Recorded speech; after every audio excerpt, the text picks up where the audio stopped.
to the republic for which it stands, one nation, under God, indivisible, with liberty and justice for all.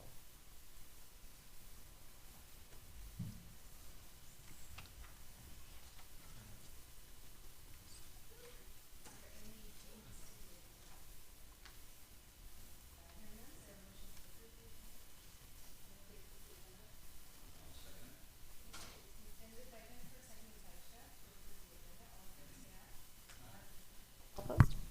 Motion is carried. The agenda is approved. Is there any discussion on the consent agenda prior to the vote? Do we have a motion to approve the consent agenda? So moved. Second? I'll second. Thank you. It's been moved by David, seconded by Natalie. To approve the consent agenda, all in favor say aye. Aye. All opposed?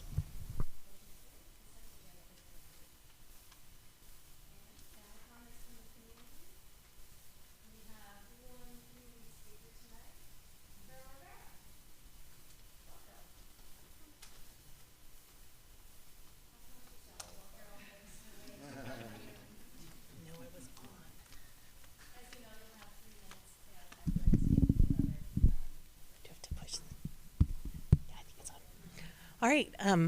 Well, hello, everybody, audience. We're just excited for the 2022-23 school year to begin. I think all of us took advantage of some rest and time with our families. I think our families also did the same thing. It's been a long time since we've been able to prepare for a school year in the way that maybe we do more traditionally, and so we're excited about that. I wanted to also just make sure that everyone recognizes that this is the first year we're starting before Labor Day again, because we delayed that in order to allow for additional time for construction and other things to be completed with the 4 new schools. So technically we had a smaller summer, so that's why it might feel like all of us are a little bit, we're starting already. But, you know, people have been in buildings, people are engaging in professional learning. We had the opportunity to welcome some of our new hires and be present with our launch for our building leadership team. We're also very excited about a lot of the systemic pieces that we're putting in place to support work in our grant and also to support the secondary trauma legislative work that we need to do. And so we're just wanted to welcome everyone back, and let's have a great year. Thank you.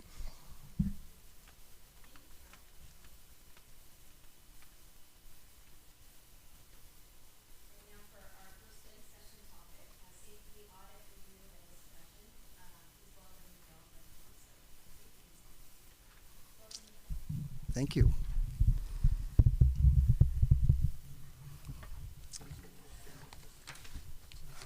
So I just wanted to take a moment as a member of our community to first thank you.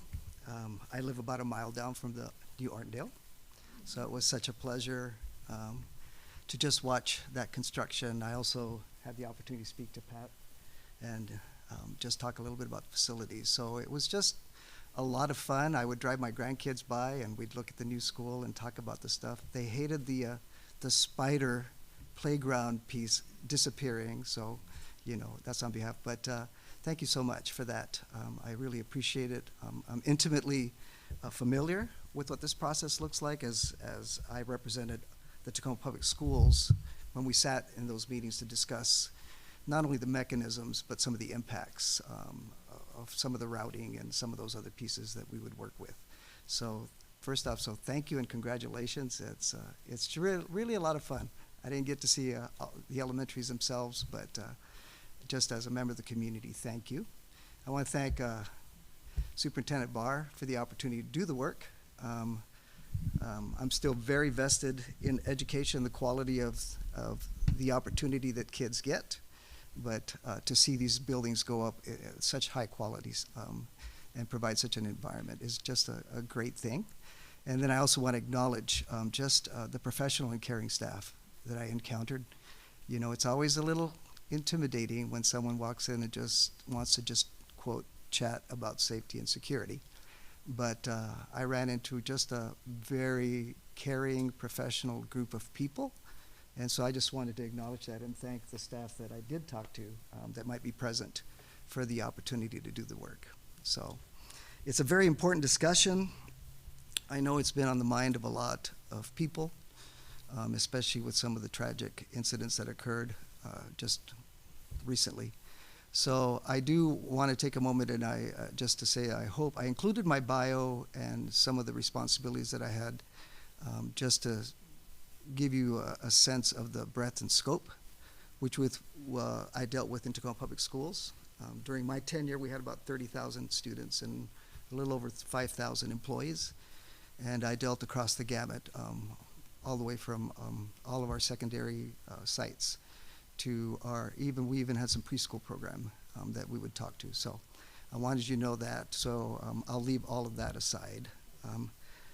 So as you get into the report, I did provide a prologue to the report because what was going on not only with your building timeline, but also with the pandemic really took a lot of time and attention away from some of the work, and rightly so. You had timelines to meet. Any delays in construction, as we were well aware in Tacoma, could end up costing way more than we anticipated. And so, and as well as having to negotiate what instruction would look like once kids came back into the building. So I began the report in that fashion, just to say a lot going on. And when there's a lot going on, sometimes, the attention goes this way.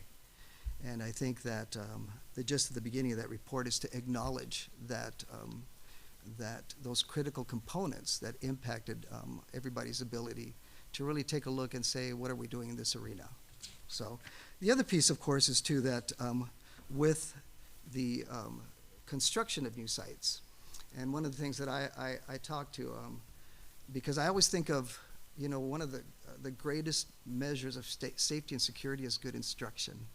Does that I hope that speaks to you.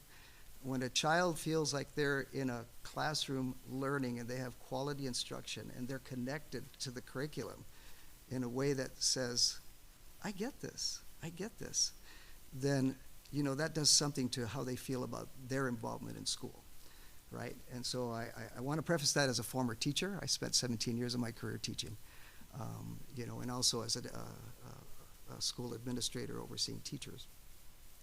But the other piece, one of the things that I talk about and I would speak about to our teachers or ask the question, is it possible, does good curriculum always guarantee great instruction? And of course, teachers always knew where I was going with this. So I guess, do you mind if I just ask them that question? Is that all right? I'd like to have sort of an engaged conversation, if that's all right with you guys. So does great curriculum always guarantee great instruction? Why not? Thank you. It's just a resource in the hands of, Right. of the master. And does bad curriculum always guarantee bad instruction? No, it doesn't. Because it's always the people that make curriculum come alive. What I'd like to pitch to you as well is that one of the things we would always talk about is that great safety and security mechanisms do not guarantee great safety and security, right? And so I have a brother who's a retired Pierce County Sheriff, and he does more the law enforcement perspective on this. And we spent lots of hours during our careers arguing about the law enforcement culture versus what we are asked to do in schools. And one of our big arguments, or let me say discussions, was that although you say I'm a first responder, you're only saying that in the light of when an event happens. I'm the first person there. But in terms of the level of training that you've had to respond to this and how you manage your emotions and the training that says these are the things I need to do, we don't have that, right? Because our primary focus as educators is developing a caring and nurturing school community. And that includes how we engage our parents when they come to our schools. So I gave that all as a basis. I mean, I think I've just gone through the first 5 pages of the report right there for you. Just gave you the quick synoptic. Do not want to bore you with the details, but I just want to give you just a moment to think about that, because as we look at security vestibules, we look at mechanisms that automatically lock down our facilities. We look at PA systems that are much more audible in an emergency. If you guys ever been you guys remember school lunch?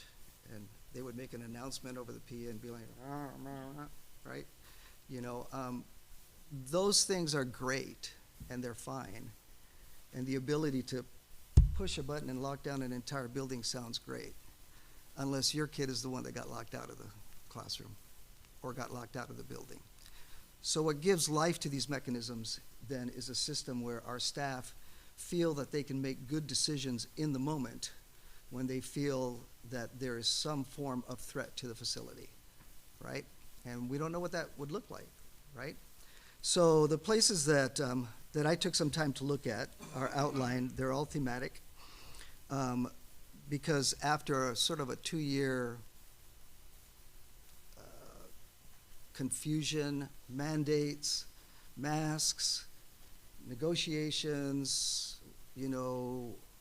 COVID, shots, everything, all of the stuff that was happening, that I felt that in my discussions with Superintendent Barr was that we just needed to look at some of the basic components that undergird security throughout the district. And so one of the first things that you'll see is that I looked at the Emergency Operations Center. I know that in my time in Tacoma Public Schools, we did have to utilize this more than we cared to, right? And the problem is that part of it is that, these events are low frequency, which they should be, but the impact is just devastating. And it just takes so long to recover. So one of the primary areas is does the district have the ability, has it practiced enough? Does it have the basic elements that it needs to be able to communicate district-wide, and to do so quickly and effectively, right? Do we have a system for helping you, the board, as well as the superintendent, understand what is happening throughout that district so that you guys, when these events are occurring, you're able to make the best decision in the moment based on the information you're receiving, and you're hoping that you're receiving quality information. So you'll see that these are some of the things that I found. There were pieces in place that had not been completely finished. It was that we started the work before COVID and then COVID, and so it was just sitting, waiting. So let me be clear about that, because there were people working on it, and there were pieces in place being ready to be put into place, but it just needed the do it part, right? And so you'll see that those recommendations are based on that. I understand that they just had ICS training. Superintendent Barr and I were just discussing just before the meeting. So I think that's awesome, because it is important to understand how to communicate with our responders when things do happen. So I'm just going to ask at this point, are there any questions you have about that first recommendation as you look through it? I don't want to take the time we're all very educated people, and you guys have, you have it in front of you. Yes, sir.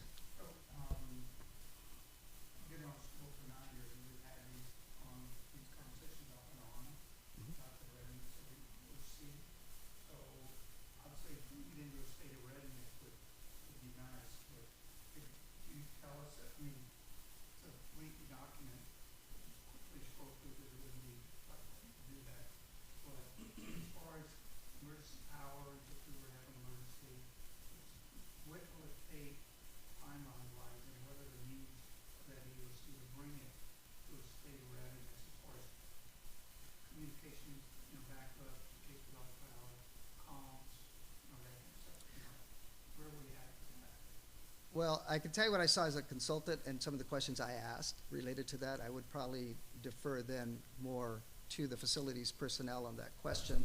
I do know that at that time that I talked, there was already a generator that was ready to go, and I know that they had talked about radios long range. One of the issues is always radio comms, but I would probably defer more to the facilities personnel of your district on that. So, Miguel, I do also have Patrick and Sarah and Chris here, as well as the assistant superintendents.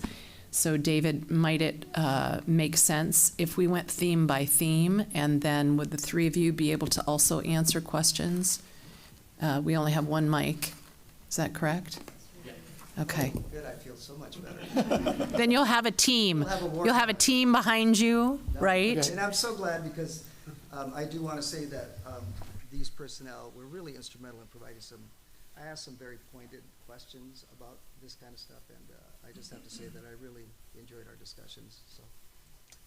Okay, I can talk to your specifics on the EOC right now. 2 years ago, Patrick, or no, it's prior to COVID, Yeah. 4 years maybe.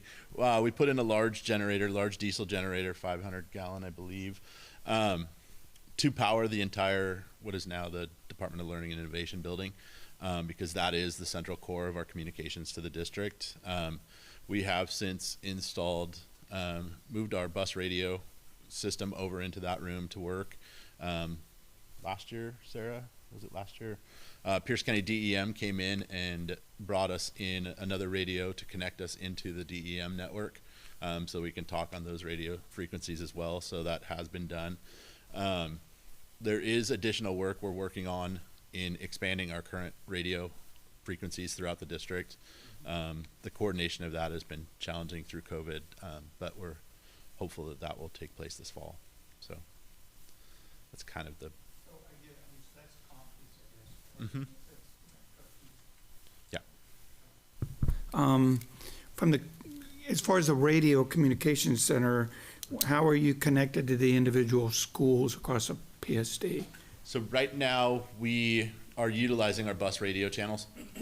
So we bounce off of Spring Hill Tower, right along, by Scrubbles on 16. We utilize that tower with a partnership with Penlight to host our radios on there. We can talk from the district office to every building over the bus radio channels doing that. We would like to add a third channel so that we can then segregate that in the case of an emergency, so we can still have communication with the buildings and the buses still be able to communicate with themselves. So we're not trampling over each other on those radio channels as well. So that's what we're working on right now. And are we currently functional in that system? When was the last time it was functionally tested? We have a contractor that was out in the last year, and he goes to every site and tests. We have a couple of sites due to construction that aren't online right now. They haven't been installed since the new construction, but all of the rest of them are functional. As part of our work that we did today with ICS training, we will be reinstating our monthly radio drills. We let all the buildings know that today. First one will be in November of this year to make sure we can try and get the last two schools up online before we start. So we'll be starting in November on the monthly radio drills. Okay, thank you. I'm just gonna add a couple things real quick. So the, where we are down because of construction, that will be put up, it's added to the contract to make sure that we get those radios in with new antennas and all the pieces that they need for that system. And then the generator that we put in, at the time, the cost was really minimal to just upgrade to a larger generator that has more capacity. So not only is it running DLA right now, but if we added more pieces for EOC as a whole, we have capacity to add that in there on that generator. Yeah. I have another question, Patrick, I don't have a microphone, but are there megaphones in the buildings to aid with managing students after an evacuation outside the building? I believe I've seen them ordered at the school. So one of the things is that most schools do have those. One of the things that we have tasked our schools with today, because during COVID we've kind of lost track of a lot of stuff, is to get their inventories up and loaded up so we know what equipment they do have, what equipment they can't find, so that we know as a priority what needs to be replaced. Okay, thank you. Are we looking at the radio station at all to help district county-wide or community-wide? I know we used it several times in the past for events. We have had conversations with the multi-agency coordination center. At this time, that is not in a part of their plans. Okay. So. We used it a couple times when we had major events in the community to let the community know what was going on with road closures and powers being out, and so it was very beneficial. Does it have a backup generator also? It does not. But Okay, I think we made it so that it's transportable. okay. I think there was a separate unit that was taken down to the EOC, the area one down there at that time. That's not still capable? No. Okay.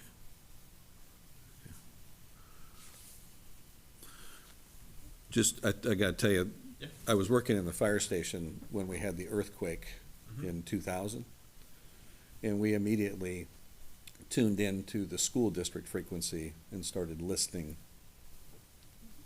You know, as firefighters, we all had kids in school. Sure.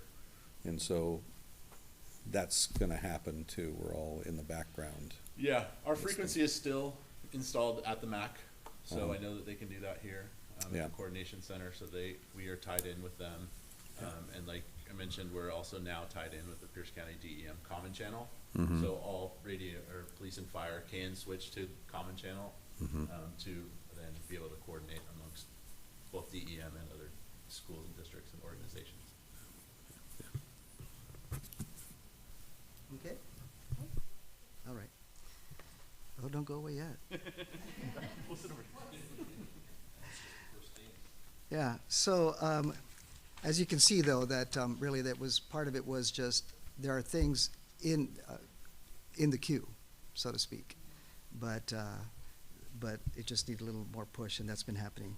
The next piece of it is, of course, you know, anytime you start talking ICS, you're talking response, then you're talking training, right? And so one of the things that was noted, and really expressed by quite a few staff was a lack of training. But again, 2 years of pandemic, you're not in the building, you know, remote teaching explains that. And so mine was more about just saying, look, let's review what our base training is. Let's go back and get this done, get the basic ICS stuff, and it sounds like that's already in process. So I think that one of the things that I did want to emphasize, and part of it is because I had to keep training records for my armed officers, is just that whole idea of having a robust training record system. Because as you all know, the first thing anybody's gonna ask you for is, show me the training records. So we don't want to get caught with that. Theme 3, operational guidelines, understanding of those guidelines where they exist. You know, again, part of it is, you know, you need to meet as a school community to have the discussions, right? You need to be able to sit down, and as you have the training, is have a sense of how are we supposed to respond in the various aspects when things occur within our site or around our site. And so one of the things that we found in reviewing some of that was that that there was discrepancies in understanding of how to respond, and in some cases the perception of you know, that it's not as clear as I would like it to be. So all of that is being reviewed. You know, we did go through some of it. I know when I talked to security officers themselves as well, I think that, you know, when it comes, by the way, if I may as well, one of the areas that I delved into was also playground supervision. So I know I didn't do a elementary thing, but I think that any time that we put, especially playground, you know, part of my work was trying to get grants to do the training for these people, is to maybe, and especially the security staff themselves, is to be a greater level of intentionality in how that's accomplished. So, and we can't have the prescriptive mandatory yearly online training. That's minimalist, you know. I had to take it every year, and I just sat at my computer and did my thing, right? But there has to be some real life, you know, these are kids. And just as an aside, one of the things that I'll pitch to you is the co-location of your facilities really makes for some interesting security concerns, right? Because one of the things I did was I walked from Gig Harbor High School over to Henderson, the academies at Henderson Bay. But one of the things I did was I stopped at the elementary and just watched from the hill and just stood there for a little bit, just to see, you know. And bless her heart, whoever the supervisor was, I told Crescent about this, was, bless her heart, she saw me, and she eyeballed me, which, I'm like, okay, you get 2 points now. Let's see if you get to number 3. She called the kids over and asked them to come closer to her, you know, created distance, and I was like, okay, I'm not doing elementary, but I got to give that lady some props. I should have probably figured out who it was, but I was on my way to the academy. So I do want to say that those are things that, you know, we need to make sure that we're making people aware, because it is part of the thing, right? It's that whole challenge someone piece that needs to happen when we're not quite sure, why are you standing there and what are you doing eyeballing the kids, and this and that, right? So theme 4, this one was, you know, anytime you see perceived lack of, that's always concerning. So I'll just be straight about it, right? But actually, a lot of times I was, you know, by the way, these themes were developed off talking points.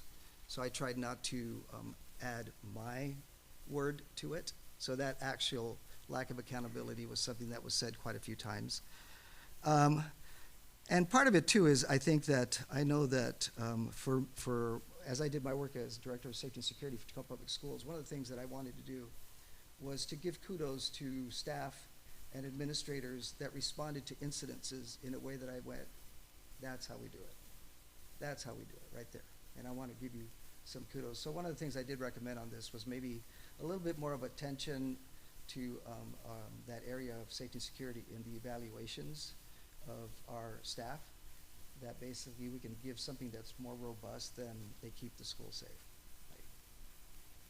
Let's be a little more robust, right? Let's be a little more directed towards what are those protocols that they utilized, what are those operating procedures they utilized that we can recognize and say, well done. You know, when we give a teacher evaluation, we don't go, it was a good lesson, thank you, right? But sometimes as an administrator for myself in my evaluation, you know, I felt I would like a little more meat in here, you know, and so I would encourage maybe a greater effort in that arena.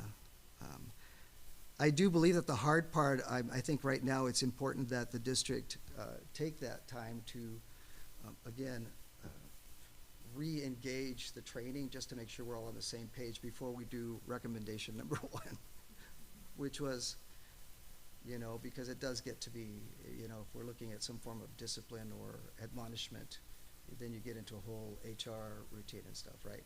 So let's just make sure that everybody's, you know, and I did borrow a book. They were reading Brene Brown's book, and one of her comments was, clear is kind. And I'm like, I'm going to put that in the report. That is a great statement. You know, I'm a Brene Brown fan, but I hadn't read this particular book, and so clear is kind. Let's just get it all clear and put it out there, how we're supposed to be responding to things first before we decide that. My concern in this arena, just as a heads up, is the lack of staff right now. I don't know where the district is in terms of, you know, any teacher substitute shortages or things of that nature. But anytime you're bringing a staff member that has not been in your facility, they do need to have the opportunity to have a conversation about where's your classroom, what are some things that, you know, we would need to be aware of in the case of an event, what should you be looking for or listening to, and then, you know, of course, making sure that staff on either side or around them are there to support in case there's confusion, right? There's going to be confusion anyway in an event. So let's just encourage ourselves as a community to just especially surround ourselves around those staff that we think are new, and especially if they're brand new young teachers, you know. I love it. I just talking to a young lady today that wants to be a secondary educator, and I'm like, let me know if I can help you. But, you know, I also know that if she walks into my building, my responsibility to her is very different to a mature staff member that's been with us for a while. And I'm sorry, I was remiss. I should have asked, were there any questions on those themes that I've already covered? Yes, sir. Yeah, I encapsulate the last two things since theme 1. I know you missed a set of arm I was in the military for 28 years, and history's pretty much shown that from a strategic point of view, the best laid battle plans go to hell as soon as the first bullet's fired, I okay? agree. So training is super important, and I will push back on, you made a comment here that teachers are there to teach and the administrators are there to administer, but, you know, unfortunately, we live in a different world, and I think that teachers need to go through training. And so in the event a crisis occurs, that they've been trained enough to know at least what's their immediate response, whether it's to shut the door. I don't want them leaning in on, I'm a teacher, I don't need to do this. I need them to know that times are changed and what's my immediate response. So if some alarm went off, that they at least know, where do I need to be, what do I need to do, and not just say, I'm a teacher, this isn't my job. Because you made comments that, how long would it take emergency services to get there? How long would it take the police or the sheriff to get to Evergreen? I would argue 2 hours, depending on what the issue is. So I think they need to know what those responses are, and what their first steps are in the event of a crisis. Now I work for a bank, and anyone that's new or comes into a bank branch, the first thing that they're required to do is do a safety walkthrough. So where are the emergency exits, where are the alarms, anything, like if there's a robbery, what to do. So do we, for new hires and even for substitutes, do we do that on day one? Here's what you need to do, so. So HR does have a checklist that they go through with the new employee that is then presented to the building principal or administrator there, and they do have them do a walkthrough and kind of work on those specific strategic things they need to know. We also have information that's going to be posted on the back of every door. We've done a pretty good job, but not every school has it yet, which is kind of a handy, wherever you are, on the back of your door is the information you need to know for anything from an earthquake, lockdown, to power outage. Okay, thank you. Sarah, would you be willing to talk about training briefly and maybe where we are with our administrators and then in the buildings? Sure. So we just literally finished a full day of training with all of our administrators on basic ICS. And kind of nobody can do this alone. I have to have a team to help me be the best that I can in preventing and educating our staff. We are very fortunate. My team is people from the Key Peninsula Fire Department, Gig Harbor Fire and Medic 1, same thing with Pierce County Sheriff's Office and Gig Harbor. All of those were at our training today. So it wasn't just training of our staff. We had the same message, which was presented by the Deputy Director of Pierce County DEM to all of our administrators, but also to our community partners, because that's really important to me, that we do not do things in a silo. In regards to trainings for staff, we did the administrators today on some basic ICS, a good start for them. And then we spent the afternoon teaching them the tools that they can use that we have available to them to help them do that job and keep track of the information. On the 29th, we are partnering with our wonderful Key Peninsula Fire Department, Gig Harbor Medic 1, or Fire Medic 1, and some of our community members who do trauma at Madigan or at our trauma units. They are coming in to train every single school nurse and health tech in some three basic parts: extraction, evacuation techniques, triage, and basically stop the bleed.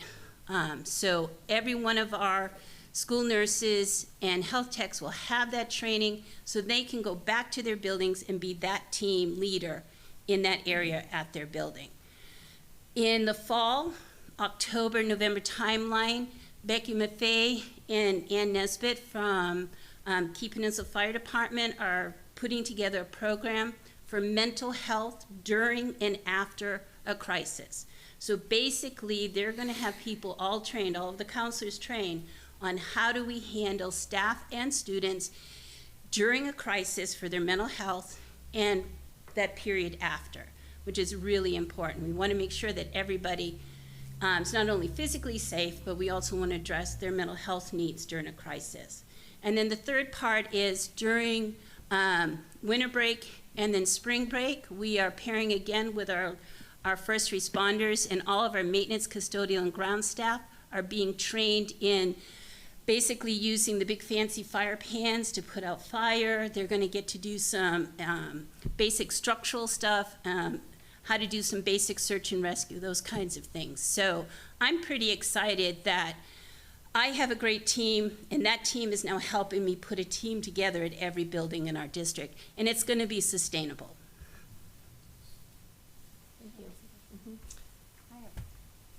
The mic, I have one more question about the training, because Miguel, you mentioned the training records, and I'm curious if that's something that we have in place. So it sounds like each school or each building is going to have a team that leads training, but my question is every person, every adult in each of those buildings trained in all of the if-then scenarios, so that when something happens, whether it's a natural disaster or human threat, everybody knows exactly what their role is? One of the great things in the state of Washington is, back in the early 2000s, we had Rapid Responder, the first school mapping system, and we have continued to utilize that. It is a protected source. I can put materials in there that cannot be released to the public, so it's confidential, which is good so that we don't have people knowing our plans. But also, as we reviewed today with every one of our administrators, there's a portion in there for them to put in every bit of training that they're getting, every bit of training that they're doing with their staff. So we will have that documented record forever. It'll be in there kept. Okay, thank you. Last question on training, or at least for this set, is as far as annual, do they go through these every year, have to go through some kind of a drill? I mean, the staff, what is, like? So at the building level? Mm-hmm. Yes, so the administrators today worked on their org chart of what to do and how they're going to go back and do that training with their staff. And so one of the things is that I'm available, Joe Cressy, our loss control specialist, and like Chris and Patrick, we are available to go out to the schools and help them answer their questions and help them when they need further information. The other thing is that we're part of the Pierce County K-12 work group, and so we are working with our first responders. We have situational awareness and lockdown that has been approved by the Pierce County Sheriff's Office for all schools in Pierce County. And we are working in partnership with first responders to start providing that to each of our schools when they are ready to do that. As well as the mandated stuff too, fire drills. Yeah, I was just saying to Sarah too that, part of our district were the mandated fire drills that you're required to have by state WAC, as well as, just the lockdown drills that we would have in partnership with police, law enforcement. And I understand that some of those occur, in the district as well. So, yes. Question about communicating this to the parents and to the public in terms of kind of what's the plan. I mean, there's so much on the back end, but in terms of like, for me as a parent, I don't know any of that, like what our staff is doing and what I should do as a parent, because. No, that's a good question because you're a huge part of the emergency management piece. So 4 years ago, we partnered with law enforcement and fire to put on a emergency management kind of awareness training for all of our parents at every elementary school. The first few were very well attended because it was right after an incident, and so there was a lot of information, or a lot of people wanted information. One of the things that I've realized is that when a kindergartner or a new student comes into the school, they don't know our language. Lockdown, what does that mean? They have no idea when we say we're putting a school in a lockdown. So on our website, there is a whole thing for emergency management that you can kind of go through and see what that information is there. Having said that, yeah, we need to do the face-to-face. So our plan is in the spring to start working once again with first responders to go out to every middle school and have an evening where parents can come, hear what we're doing, explain to them why things like showing up at your school is not a good thing, that kind of stuff, but also to have law enforcement and fire and the school there to answer their questions. Yeah, because I feel like several times they've come home with the fire evacuation and stuff, so I feel like fire is covered. But there's a whole lot of other stuff that, And some of that we don't have our kids take home because it's specific to what they're going to do in the building, and it can change. And also, we don't advertise our reunification. We don't advertise a lot of that information. A, because it can always change based on the situation, but B, because that's something we don't want people with unpure ideas to have. Bad intent. right, but just to know that that is what's going on, not that that you don't have plans. Yeah. But that for these reasons, the plan will be. And I think having the board be, help us to advertise that, and that we want to have parents come, we want to answer their questions, we want them to come hear what our plans are, is going to be huge. May I pitch? Yes. Sorry, just the way I think, because I know that was, for us as a district in Tacoma, just the level of anxiety that it creates and angst is, it's tough. You know, I don't want to have upset parent, right? But what I pitch to you that sometimes we miss opportunities, right? So we have elementary concerts and stuff all the time. It's an opportune time to just have something at the table or just take a moment to remind parents that even for this event, we have some safety protocols in place, right? I mean, because part of, I know when I would go to our stadiums for the football games, one of the things my staff and I were always saying is, what's the plan if something goes south? And unfortunately, during the gang stuff in Tacoma, we did have shots fired next to one of our stadiums. You got to know what you're going to do. So what I would pitch to all of us is that there are many opportunities that we gather parents together for a variety of events, mostly concerts, by the way, where we're missing an opportunity to have a few minutes to say, hey, even in this event, so let me just say to you, should something happen, which we're not banking on it, but we just want to make you aware that we have a protocol that we'd like you to follow. That I think would begin to speak to parents and say, okay, yeah, because that is the truth of the matter. Anytime we gather in any one of our facilities, even with the Y out here, people have to know what to do in case something happens, right? So I just wanted to pitch that as an opportunity to y'all. So it's just, sorry, my director of security, I was always thinking, how do I do this? What do I need to do with this? Are we good then through theme 4? And may I also elaborate just a second? Just to be clear, I never, one of the things I said about teachers being teachers, really it's just my primary assignment is a teacher. As a director of safety and security, I'm that guy that was a teacher, then I had to go train because I had an armed unit and I carried a gun. I had to go do all the training with the Tacoma Police Force and shoot at the range consistently a lot to be able to do that job. So I understand the transition from, quote, I wasn't full military, but from a civilian all of a sudden to paramilitary, right? Which was a great education for me. Not the direction I was going when I was a young teacher, but it's where I ended up. Roles and responsibilities. This one is, I think it's really important that, and I think I'll defer also as well to Board Member West, who, and the military, but, it's in an emergency, it's really important that, especially at the district level, people know. So I'm really glad to see that the ICS is being given more emphasis here, as well as the rapid responder, and really making sure that we're really clearly beginning to understand what our roles in a response would be. And I would encourage the board as well. I know that one of the things that was part of my responsibility as the principal of the Central Administration Building was to schedule training for the board itself. That was always a daunting task. But But the people that are gonna be making the high-end decisions are you.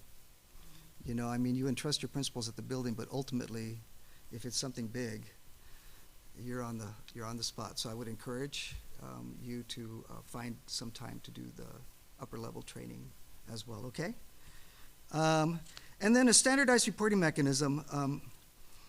I would probably ask that maybe you take a moment, maybe later on when you have time to develop that. So, one of the things that has occurred now is that social media causes us to respond even if it's not at my child's school, right? Principals need to know if something happened, and especially you guys, this district has so many close proximity buildings that if something happens at Gig Harbor, that's going to impact, the academies at Henderson Bay. It's going to impact the elementary that's immediately next to it. And we need a good feedback loop for people to understand clearly and quickly what are the talking points, because the first thing that happens, and even sometimes I as a principal would find out something happened because someone called me and said, no, and I'm like, excuse me? I didn't even know. I was evaluating a teacher or something happened, right? And so the first person might be the secretary, and she's getting this inundated with calls, right? And we need to be able to provide direction. We need to clear what do we have, what are we doing for response for the minute, and some form of talking point. So I spent a little bit of time talking about a standardized reporting mechanism in our district, and I just keep using our district because that's where I spent my time. We had a major incident reporting system that would advise someone that, there was a threat at so-and-so school, but we'd advise the surrounding elementaries, because the other part of it is not all my kids are elementary school kids. Some of them are in junior high, and some of them are in high school, because we have families. That's a good thing. But we also need to know that impacts the type of communication that we put out so that our staff are prepared to respond to questions and prepared to know when not to respond, to defer. Okay? Okay. Question? Yes, sir. I know some corporations, when a crisis happens, they roll their phone systems over to like emergency mode. So do we have some system in place from an IT perspective that if all hell breaks loose, that they're not talking to Tanya, that they go to some automated, like we're in the middle of a response, and direct them what to do so they're not calling principals and taking up when they're supposed to be responding to a crisis, not answering the phone?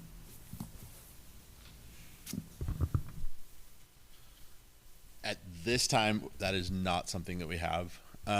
We do have a new phone system that we put in place this summer, though. It's going to be totally capable of doing that. It's something that we'll have to put in our priority list and get going on. But yeah, it is something. One of the other things that Miguel was talking about today, as far as this is concerned, some of the reporting mechanisms. One of the things that we taught all of our principals about this afternoon is another piece of rapid responder called Easy Alert, which makes it quick and easy for buildings to notify the district and notify the surrounding buildings that there's an event going on. And so we're really looking forward to getting that rolling out this fall to all of our buildings, because we think that's going to help a lot with some of the standardized reporting that Miguel was just referring to as well. And then on the standardized reporting, and we had a discussion about this too, is just the importance of the PIO. You guys have a great PIO. I got a chance to speak to her. She's a great lady. And but it is important that our principals understand how to message. And especially in the age of social media, I mean, you put in the wrong word and, it just creates a whole host of other issues, I know that we would do training with our principals saying, look, here's how this works. We can't be saying we can't say it this way. So maybe some messaging practicing and pieces, standardized messages that one would use as part of that mechanism, sir, that you were talking about. So, and you'll see that, throughout preview of, like on page 13, process of review, proposed communications, and those kinds of things. And then of course, my last recommendation there was, and I think that, I know I spoke to Dan Gregory a little bit, but he's sort of ends up being the de facto guy for the 1 o'clock in the morning call, Well, it is. I mean, there is things happen in our community. And if we know that something happened, I can be prepared the next day. I can meet, we'd have 6 o'clock in the morning, 5:30 in the morning meetings with principals saying, there was an accident, this is what happened, here's what we know, here's what we're gonna say, here's how we're gonna respond. Because it gives them the sense that they're empowered to meet with staff and address it. Any questions in those? Yes, sir. I'll go back to harping on the radio station. It Okay. seems like a perfect use of the radio station to give updates and to maybe even cue in on the phone message that you should listen to the radio station, and then we could update people. It was one of the things we looked at several years ago to be used as an emergency. I would defer to your judgment as a Yeah. school district. I mean, It's a You know, tool we have. it's a tool, yeah. It's not the only one, I The realize. coordination piece, I think, sometimes of messaging and, Right, the immediacy can become yeah, difficult. Yeah. So I guess that's all, you'd have to work through some things with the radio station and messaging stuff, so. Right. But I would defer to you there's many different ways to do this, so. Yeah. Okay. And then I just went into some sites, mostly mine, I was asked to do the high schools. I had met with the high schools principals and had the opportunity, but again, I'm gonna say that, one of the big things that everybody, and even nationally on the discussion, has been the reinculturation of our students back into school. So you have a group of 9th graders that the last time they were in school was in 7th grade. Now, any of us that have teenagers know that the first part of 7th grade to the last part of 7th grade, it's a dramatically different human being, right? So, part of that was how do we, just a discussion as an administrator, how do you reinculturate? How do we rebuild those connections that we lost with the adults? That ability for me to say, hey, Chuck, great game last night. I love that home run you hit, that kind of thing, right? That allows us to really see our kids, and when there's a problem, to really understand, that there's a problem and maybe delve into it a little bit. I did speak to, so there was just some site pieces, physical structure pieces, but I think that probably the one I wanted to point out was the piece about socio-emotional, about the teen, because one of the big topics has been mental health concerns with our kids, right? Unfortunately, with the whole pandemic came a huge load of fear, not only for the adults, but anytime the adults are afraid, the kids are afraid, right? And so that had an impact on our kids' perceptions of their safety, and had an impact on their responses about how to respond to the emotions that they feel. So one of the points of discussion here was the screening piece, is the assessment of the socio-emotional health pieces, and how do we respond when we have kids that are speaking about self-harm? How do we respond to kids that are expressing themselves in ways that are, expressly inappropriate, and those pieces. So I know that we had talked a little bit, and there had been some really good work done in the district that hadn't quite been pitched out just yet. A draft was sitting, so I think that that was encouraged to be put out just to refresh ourselves and that component. But the work I saw was really quite good. So. Yes, ma'am. I have a question on that vein because, it's interesting. It's making me think about a piece I heard yesterday on the radio about it's really more than the adult. I appreciate what you say about the need for the increased adult presence and being more attuned to body language and that check-in. But in the age of social media, how more frequently it's the kids that are going to be watching some of this play out late night in the chat rooms with one another.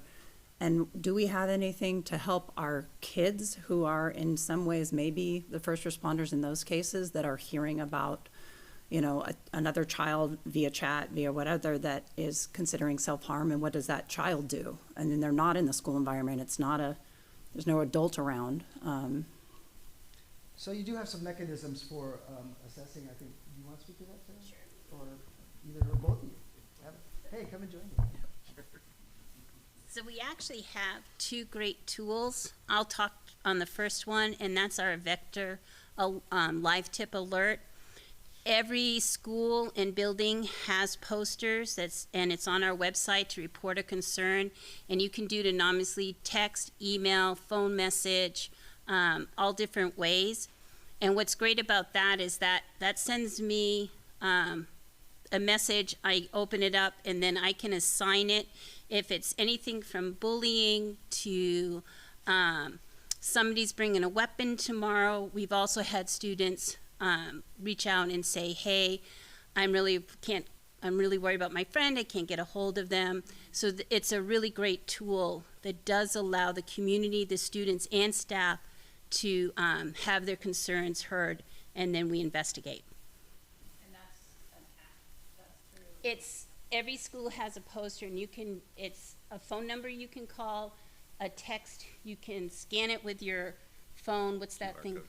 Barcode, sorry. QR code, sorry. I'm not good at all the new technology. But there's all different ways, and the poster tells you that's in the buildings, and it's on our website. If you go under, it says report a concern for, I think it's reports and requests. You'll see it's a big block, and it just tells parents what to do, or a child, or Provides a staff guidance. member.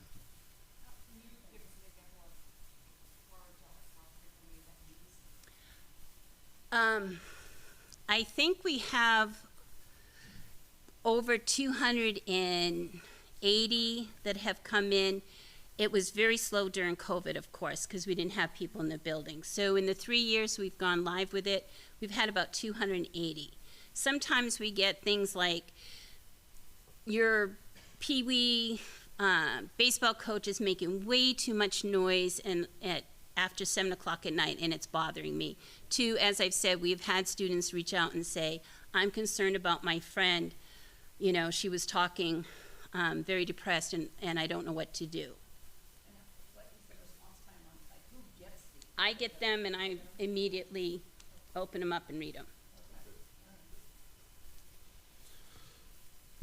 The other thing that I would add is, having Becky McVeigh here to talk with her team about the crisis response and how that happens, because I have witnessed this year, and I know that Dan and John would reiterate, students are very willing to come to adults that they trust, and they too want to be safe. So families will come either anonymously or non-anonymously and communicate at all hours.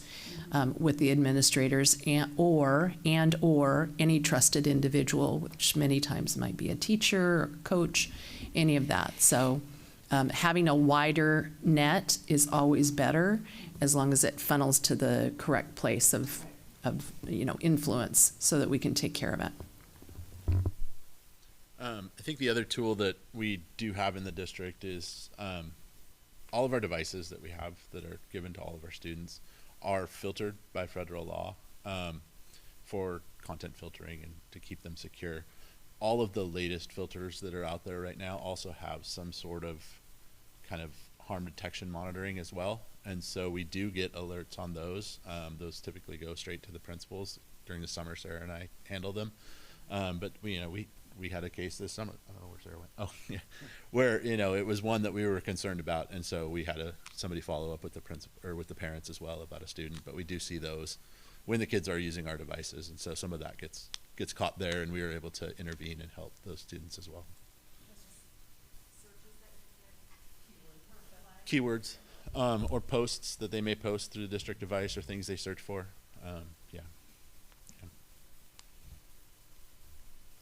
So I can share a story with you that kind of how it really works. We had an alert come in through Securely. It says something about bringing a gun or having a gun. And so immediately we looked at, okay, we're going to call the SRO. Until I looked at the student's name and realized it was the SRO's son. He was aware that we were doing this tracing of keywords, and so he just wanted to see if it really worked or not. He now is very much aware that we pick up all of those, so. There you go. Yes, Because Sarah just mentioned something that I wanted to ask about. You, in one of the prior themes, you talked about just the need for increased adult presence during passing times in the hallways. yeah. So as a former principal, you know, I was speaking, I just happened to, what I would do is I would go to your buildings at 6:30 in the morning and just see what the congregation looked like, right? Everybody driving into the parking lot. It's just part of the culture, right? Sure. And how kids filter into the building and things of that nature. But, you know, I mean, one of the things that's so important that I, as a principal, would speak to my staff about was anytime you give up presence, you give up presence, right? When I retract from a space, I'm allowing someone else to fill the space. And the hallway is the adult space. It's the place where I can connect with you and just watch. You know, because it's like a current, right? It's like a street and kids are back and forth. And I was always amazed as an assistant principal. I would walk down the halls and the things I would hear about what kids had done over the weekend and stuff, I'm like, I'm not deaf, like I'm right here. But I would pick up all kinds of pieces of information, and if some of it concerned me, then, you know, I would go to the council and say, hey, this is what I heard. I'm a little concerned about what I'm hearing here. Can you scope this out for me and let me know what we need to be doing? I think that, especially right now, as we re-enculturate, so I guess, you know, part of it is there's a natural flow to buildings that happens, but that's assuming school's been going on. It hasn't, right? The natural flow was totally interrupted. And so what we have to do is address all those pieces that were dropped during that interruption. And that's why I keep saying re-enculturation of our students. Because we actually end up having students in our buildings that really didn't get to go through the transition process to become that level of student. So a 7th grader walking into a 9th grade is not a 9th grader. He's a 7th grader walking into a 9th grade. And so that piece right now is that staff presence is ultra important to be able to just take a look and say, you know, what am I hearing? What am I seeing? And, you know, it's like you and your kids, right? I mean, you know when something's not right. Even if they say, no, Mom, I'm fine. You're like, yeah, no, right? But we develop that kind of relationship as teachers, you know, and we know. You just have that, and intuition still works, even with someone who's not exactly your own flesh and blood, right? And so we rely on those things to be able to see, can I intercept something, you know, and can I be there? So I guess that's why I put that in there, because it is a time to just re-engage that more robustly and just put a focus on it for a while until we feel like things feel, quote, normal. Sure. Yeah. And you both, I think, have mentioned school resource officers, and that's something that we have looked very seriously at. And we've had one before in one of our schools, not in the other, and that just has to do with where we fall, I think, on the Right. county and the city lines. But could you speak a little bit to what that role brings to a school? And I think we've all seen some really fantastic relationships develop where school resource officers exist, but how would that benefit So my our background students? with Tacoma Public Schools was, you'll see it in my bio, I was responsible for putting together a school resource officer program for the Tacoma Public Schools in our 5 high schools. I think that it's an important role if you have the right person. I think like anything else, you don't put in the right person and it can be damaging to the reputation of the law enforcement agency as well as to the school. So that would be my first thing. And so part of it is what kind of training do we provide and who are we hiring? I know that one of the things that you have to consider right now is cross-jurisdictional concerns, right? Even though people say, well, the police will respond because they're always a police officer, the climate right now doesn't lend itself to that. I know lots of police officers. I know former chiefs. Community policing right now is a little, you know, I see more. I'm glad to see our officers here in Gig Harbor. But I can tell you that I drove a lot on the highway and in Tacoma, and I'm like, okay, where you guys at? So I guess, and it's a chunk of change. So if you're gonna look at that, then what amount of presence am I being provided? I mean, are you gonna be in the house or not? Because there were also limitations, like for the Tacoma Police Department on Fridays, there was a limit to how many officers I could access, because I also did off-duty, right? So there are contractual things that come into play that districts are not aware of, that might limit an officer's opportunity to be at site. Not to mention that if something happens in the area, Did I miss something? they're gone. So you have to weigh all of that, How did that come? and that's more of a conversation with the chiefs that are involved. I think Pierce County, Ed Troyer, and then your current, your chief in Gig Harbor. Can I, did you bring up SRO? Is that how we transitioned to that? Because I'm totally missed that, because, As part of the. I was gonna ask about that. I don't know if I missed it because your mic's off, but I was gonna discuss that, and you segued there, and I just missed the segue. Oh, okay. Yeah, because I agree with you 100% on the presence, and I remember when I was a kid in school, there were always teachers in the hallway. You know, Bueller, you know, they knew you knew them, and you knew they were watching. And I don't know if is that paradigm happening today, or teachers in the hallway? I'm not in the schools all the time. I don't know if, are they in the hallways, or are they busy preparing for their next class? I don't know the answer, but I agree with you, the presence is super important. So I agree with that. I know we had last year, when we had a school board meeting about security, wasn't it last year, I think? And we had some principals here, and a board said we'd like to see, I know me personally, I would like to see SROs, police force in our buildings, not hired security people that have no authorization to do anything, okay, except dial 911, okay? They're not armed.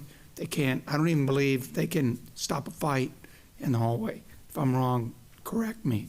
So, but the principals that night said they didn't, and they don't have it's not their say, I believe it's our say. And I appreciate you saying that earlier, that we have that responsibility to bring security SROs back to our campuses. And yes, there's a cost to it, but I think it's super important that we used to have them, and there was some kind of a contractual issue, and we haven't seen them. And maybe you know what that was, but I would strongly support bringing SROs back on campus and having them move around. In the old days, they moved around, so you didn't really know where they were. You didn't want them just parked at PHS all day long. You wanted them moving around, so there was no one could time it. Yeah. But I would encourage you, because I did the contract, and I managed these pieces, and I managed off-duty. It's a probably more complex discussion than we have time for at the moment. I would be happy to chat with you about it on a different basis if you want, because there's a lot there that you're talking about, in terms of what they can or can't do within the context of a schoolhouse. I know that one of the things that I felt I had to do, and I got permission from the Tacoma Police Department to do, was to have a training for the SROs on school discipline and FERPA. Right? So, because there's this confidentiality piece that comes into play sometimes, and how they respond to stuff in the hallway. So we were always sort of, let's have a discussion about this kind of thing. So I guess what I would say to you is that I'm happy to have a deeper discussion, more detailed about it. If you yeah. want. Well, you mentioned why you're not seeing police officers in Tacoma, and I know full well why that's happening. There's a national defund the police movement, and I'm very fortunate we're fortunate that we aren't seeing that in our city, but that's exactly why you're not seeing them. So, I know. yeah, I have my own you're not perspective, going to say but that, that's but not I'm why happy here. to. So it's all good. Yeah, I mean, do you personally, if you're allowed to say it, do you personally believe in the benefit of SROs on campus? Even if it's just to help students realize that law enforcement can be a good thing? Oh, I think, you know what, I have law enforcement that live in my cul-de-sac. They're members of my community.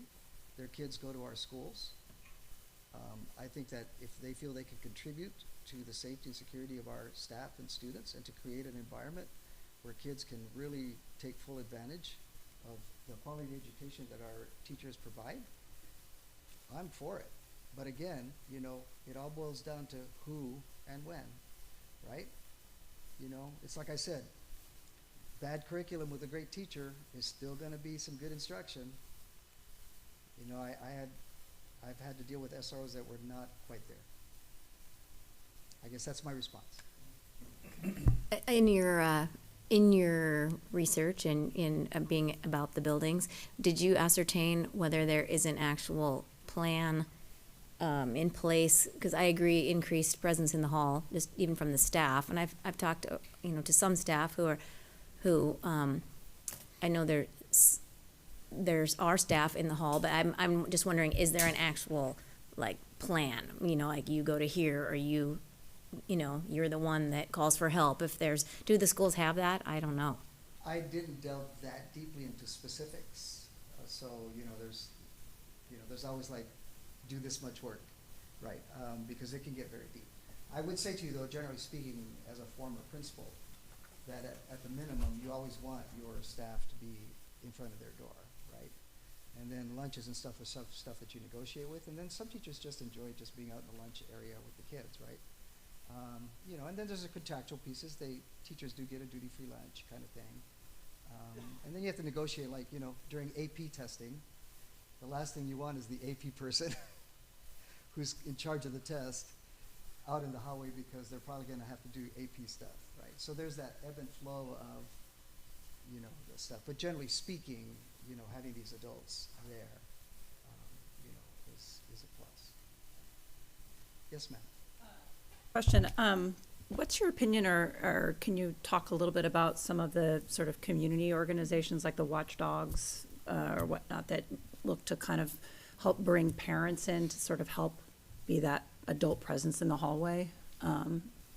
So I'm pro having positive adult presence in buildings. That said, when you do that, you have to make sure that you have vetted people. You have to make decisions about whether they can come into your facility or not.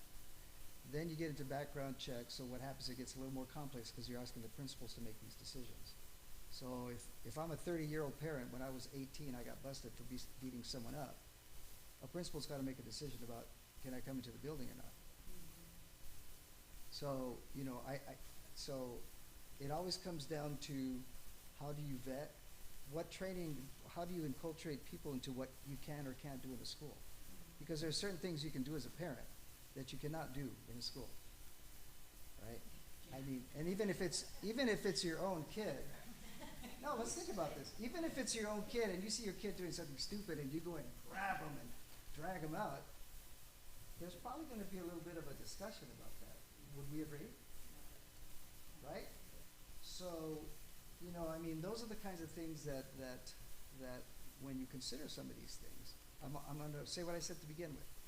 I am very pro positive adult role models in buildings for our kids of our community. Very pro. That said, actually doing it in a way that facilitates your intent is what becomes the difficult part. And if you're going to have, one of the things that we dealt with in a couple of the schools is yearly background checks, including our employees. A lot happens in a year, and sometimes stupid happens in a year, right? And so that in itself incurs a charge. So those are all, and then training, of course. Who's going to train and what is the training? Because then that goes down in your training queue if something happens. I'm sorry, I don't mean to sound like a litigator, but I got sued a few times, so I learned a lot about that kind of stuff. So. Why did we see increased interest after Dad's on duty and such, yeah. And Playground supervision though is a natural, right? It's not as close proximity, or someone that wants to play soccer with the kids, or I know we can't do dodgeball anymore because we'd probably take them out. But you understand what I'm saying? I mean, there are some natural opportunities that are not as let's call it, for lack of a better word, intrusive. And so let's take those natural opportunities to do that kind of stuff. Right?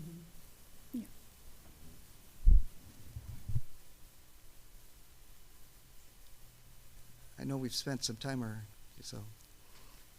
But I'm at your disposal, so.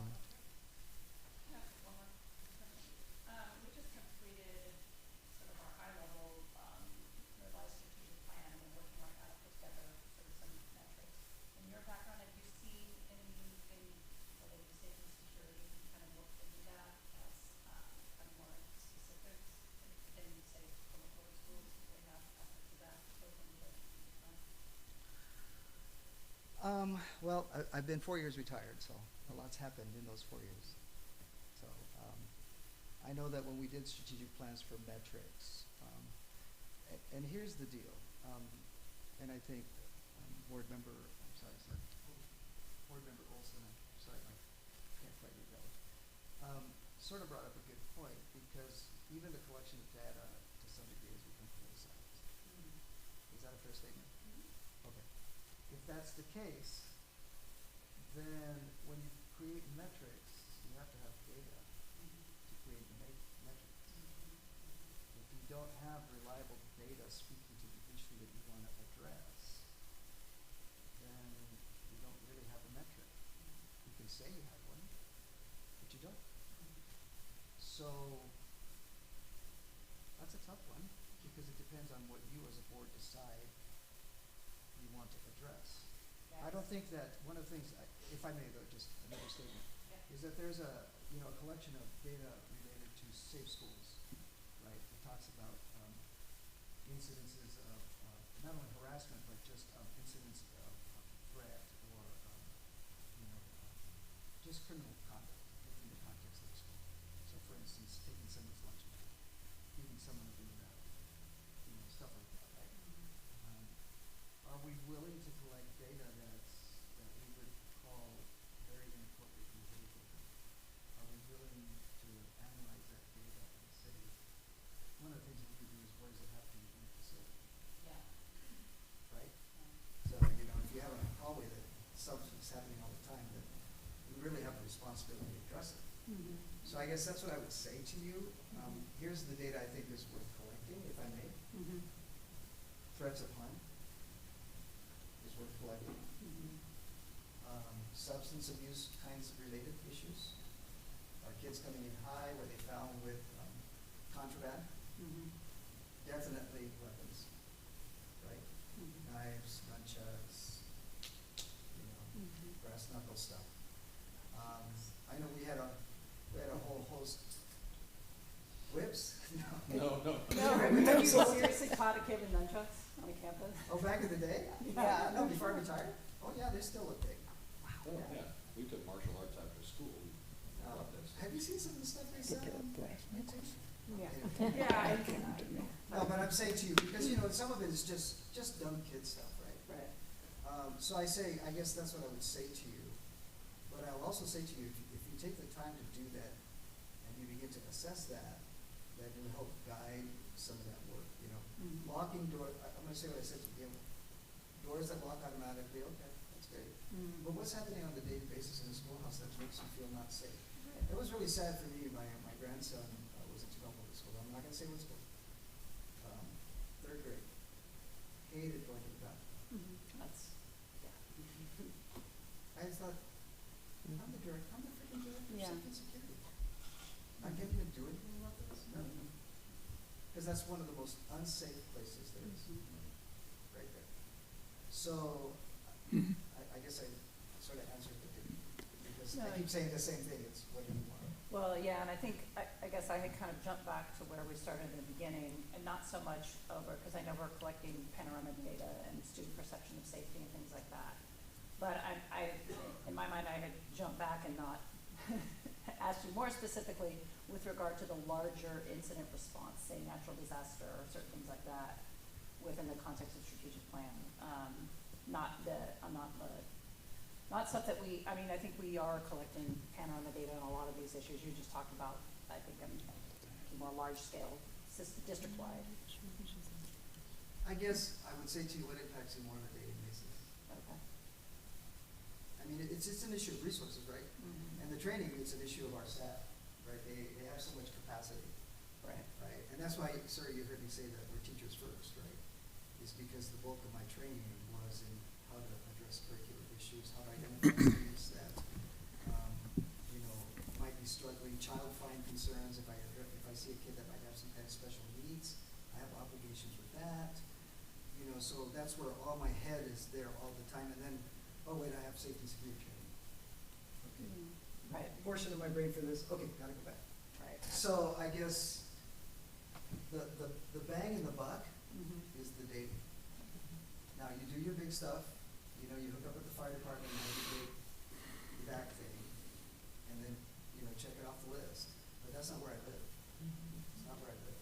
I live in the place where someone threatened to kick someone's butt, or someone's harassing someone online, and they're saying, off yourself. I mean, that's where I live every day in our district, every day.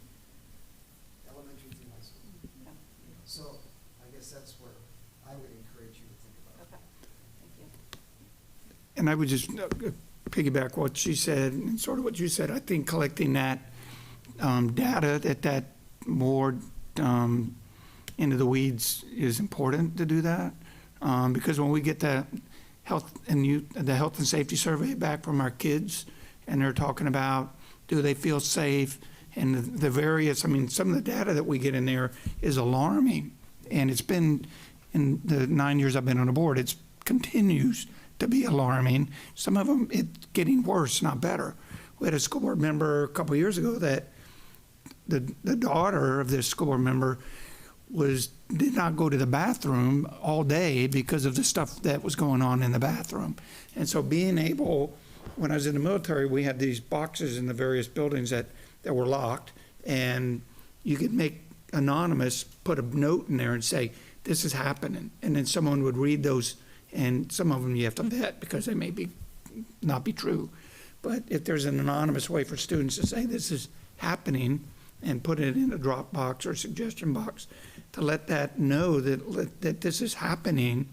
So maybe they're worried about being a snitch, but those are super important that we get that data, because I agree with you. You can't fix things if you don't have the data. You can't measure it if you don't have data. But we've heard students a year ago, our school board reps, or maybe it was this year, said what was going on in the bathroom, and all the students know that section of the school you stay away from. That's troubling.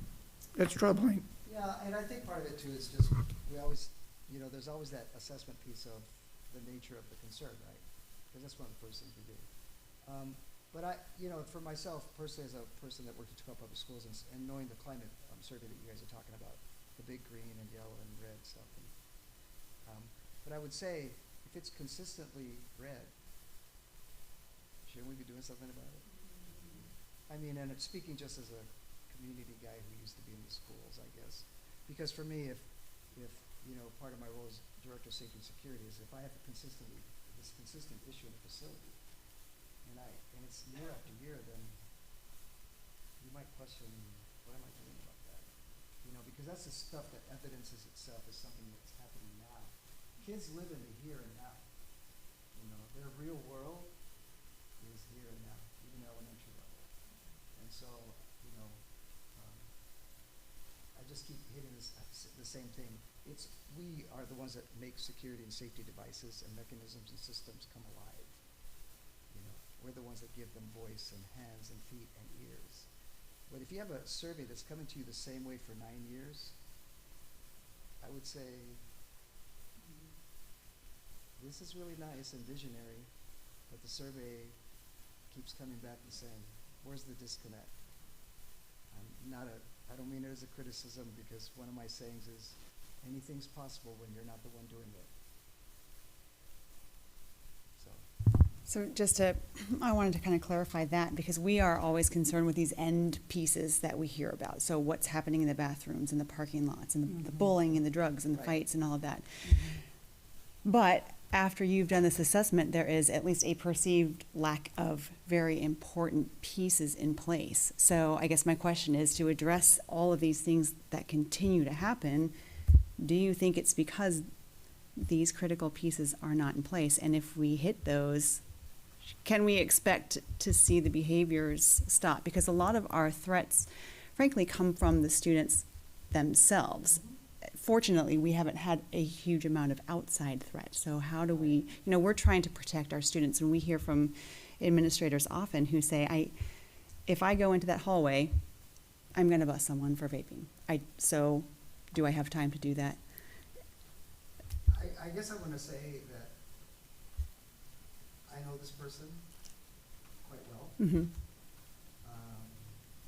I have a high level of confidence that yes, the answer is yes. Okay. I think that, and I appreciate what you're saying, because as a board, you are the visionaries. So I just want to reemphasize that, so I have to be careful how I talk, because I try to stay in principal world. What I say to, when I met your staff is, and I'm currently doing work for another district, is what I said to them is what I try to give my principals for security is everything I wish I had that I never got. Mm-hmm. Right? Mhm. So there's that real world place that's happening. You guys are the visionaries. You guys, you're the builders and the determining of the large scale use of stuff. And she and Greg and the rest of your staff. Yeah. Do I have a degree of trust that something's going to happen? Absolutely. I really feel very confident about that. I know this person. I know how she works. I've seen her work. And she gets results. Yeah. And I say that based on having watched and observed. I think that everybody's quite aware that things. Oh, you have to go back to the I'm microphone. I'm sorry. Yeah. I just like to have a discussion. Yeah. Thank you, Tanya. So the answer, I think, is yes. I think we have a lot of really great things happening in this district. So I do, again, I go back to what I said from the beginning. Kudos to you. Mm-hmm. And I appreciate what you guys are doing.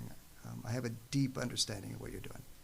And I want to contribute to that, the healthiness, the restoration of, and the renewal of a healthy heart in this district. Yeah, thank you. And you guys are on the right track, and I believe that she's going to be on the right track. We've had some discussions on a side note.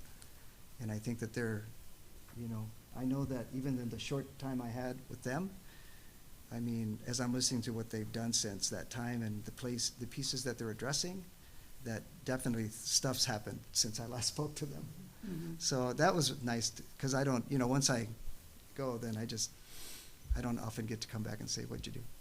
So, okay? Do you mind if I just say a couple words? So I just want to thank Miguel. I have known Miguel for, 30 years? 25 or so? No, probably 30 years, yeah, plus. And the one thing that I really appreciate about Miguel is that he will come in and unvarnished and talk to as many people and use his expertise for good. And so this is baseline data for us, right? So this year we're starting our strategic plan. We have baseline metrics. I knew that this was a priority. I had heard it from several of the staff, and it was an interesting time because you have to remember that we were all masked in the fall when Miguel started. So the fact that we have two fairly new high school principals, I mean, we have one brand new one walking in, and Michelle with, I believe this is her second year here. We have a real opportunity to really address with students, with student voice and safety and security as a measure. I also want to shout out to all of staff that are sitting in the audience right now, especially to Sarah and Chris and Patrick, wherever Patrick went. Back there. Oh, hi, Oh, hi. How are you? Hey, you've gotten off the hook tonight, by the way. You didn't ask any hardening the building issues, but getting to know these individuals and getting to know their expertise, and I know that Miguel also with communications as well. We have the right people in place. We just need to give them permission and direction and have executive sponsorship for the work that they need to do. We also need to train and give the ability for our principals to be able to have the tools, the plans, the protocols, and the expertise, and to be able to work with each other. Today, if you were able to see the tabletop experiences, really, I don't know how many of them, and we had some new interns there as well. Like Miguel said, I am a science teacher who is a superintendent who became a principal who had to learn those skills of safety and security. It was not in my background. I have learned and I know the importance of bringing in partners. I also want to say that our partners were amazing today, and they all said to a T, all of them thanked us. They said, thank you for the partnership. Thank you for the relationship. We also talked about our faith leaders and the importance of that around our mental health, and we are starting that as well. We started a little bit last year, but really amping that up. So I see that this year will be a real explosion of, in a wonderful way, of being able to bring the right people to the table, bringing the right training, and really partnering together so that we get really, really smart at what we do with children around safety and security, how we partner with families so that they know and understand the expectations, and we open the doors to our families as well, right? I've talked to many families that parents that hadn't even seen their teacher face to face until like March of last year. So I want to thank Miguel for coming in. I know that he is always a fan of Peninsula School District, and I know that he is just a phone call away. And I know that our staff was really appreciative of bringing this to the forefront. Thanks. Thank you very much. Is there any other questions for Miguel? If not, I have a comment quickly. I just wanted to thank you on behalf of the board as well. I work as a flight attendant and have for many, many years, and so safety and security and communication are where I live all of the time. And so I think that every person, I mean, I live in a world where we verbally state where we're going to go and who's going to do what, and, you know, in any situation, every time we go to work.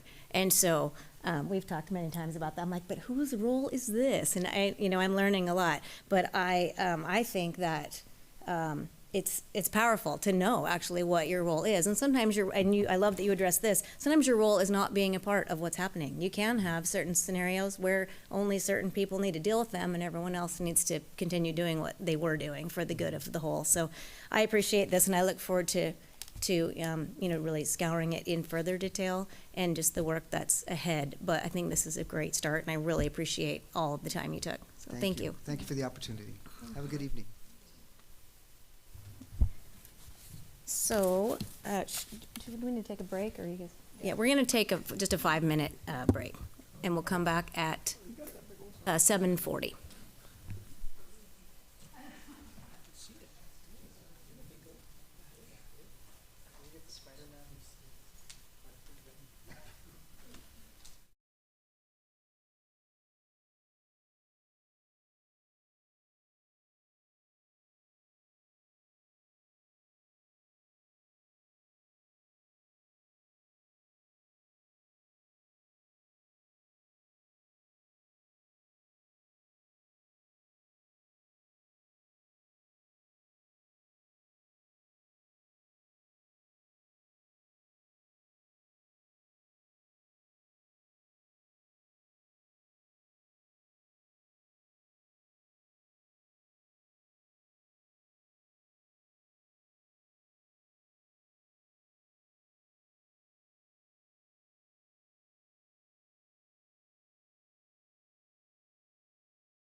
right, we're going to continue with item 6.2, the preliminary 2022-23 budget.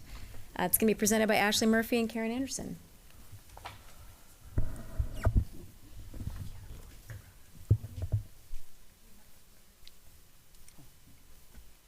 Is it on? Okay. Okay. Just anyone. We're going to tag team tonight. So there are going to be times where I'm just going to drop to the side and Ashley's going to step in. So please, and I'm not sure if I'm going to be able to read the numbers because my eyes are kind of blurry by now. So I know, I'll have my back to you. So we're going to start with the general fund. That's our biggest fund, and it's been a little challenging this year. To start with, we're going to talk about enrollment. Enrollment projections for next year, we're looking at, within the schools, we're looking at 8,352. Compared to where we are at the end of June, we were at 8,040. So I want to talk to you a little bit about why there's a difference. What we do is we rolled all the students forward that were in June. We rolled them forward to the next grade level. One of the things that's happening at the kindergarten level is not only are we anticipating a certain number of kindergartners to come in for new kindergarten registration, we're also adding transitional kinder in there. We can count them. We have 5 transitional kindergarten classrooms. Last year, they didn't start until January. This year, they will start in October, and so we will have more of a count. Each transitional kindergarten has a slot of 18 students, and so that is why that number is higher than previous numbers, but it's mainly because of the transitional kinder. Even though we're projecting more students than what we currently are at, we've been monitoring registrations throughout the spring and new registrations specifically at the elementary levels. So we've been kind of monitoring that because when we get to a certain number in classrooms, we need to add classroom staff. And so we were really specific about how we monitored that so that we were staffing accordingly and not getting out of sync, so to speak. So even though it looks as though we're growing, we're pretty comfortable with our K-5 class numbers. At the middle school level, I think the biggest, we're seeing some 7th graders and 8th graders returning. So we are seeing some new registrations there. The big question is what's going to happen at the high school level. And typically our highest month is October. And then students start moving out and going to running start. So if you look at what we predicted for the 2021 running start numbers at 450, we came in significantly under that. So we lowered our anticipated number to 360. So we feel like we're pretty comfortable with those numbers. The other piece is the Open Doors. That's a re-engagement program. We have 20 slots, so we are anticipating 20 slots, but they come in at different times during the year, and so we probably won't see a specific, a full 20 students there. But that's what we're looking for as far as our K-12 enrollment for next year is 8,855. And then I want to say one thing based upon enrollment. So we know that enrollment drives our budget. Okay, so it drives our basic education funding, and it drives a lot of our categorical components. So we obviously have seen a decrease. So you are going to see in future slides the impact of that lower enrollment, even though we're anticipating a bit of an increase going into this year. We're not anticipating getting all of our students back that we had pre-COVID. Okay, so we do see budget impacts due to that. So this is a graph of what's happened. These are actual in the classroom. So these are our in school. This is not including Running Start, and it does not include the alternative learning online component. So the graph, you can see what happened in 2019-20 prior to COVID, and what's happened since. So it's going to take us a while to get back to where we were. Okay, and I can't see the numbers, so. Okay, so this is an overall slide on our what we're anticipating as far as our revenues go in the 22-23 school year. Now, again, our revenues are driven by enrollment during normal circumstances. What has happened over the last few years of COVID, though, is we had some of our revenues being driven by COVID. So we were receiving additional revenues from the not only the federal government through the ESSER program, but also through the state. We were also receiving pass-through or subrecipient federal dollars through other various grant programs. So those are going away. And we have to absorb those revenue losses in this budget year. It's what is called a funding cliff, and I know statewide and nationwide they have been talking about this funding cliff that school districts are going to be facing. So Peninsula School District is now facing that funding cliff because we had these revenues built into budget in prior years, and those funds are no longer going to be there. So since those funds aren't there, we have to find ways to absorb the loss of those revenues, because we know that with inflation and additional expenses, our costs are increasing, even though those revenues are gone. So for local taxes, this is only showing the revenue change over the budget from the prior year. So this is stating that in this budget, we're anticipating approximately $1.6 million more in local taxes than in prior year. Local non-tax, and it gives you your list of what normally makes up those components, but it can be your facility rental fees, all your investment earnings, damages, insurance recovery, sale of goods at the school level.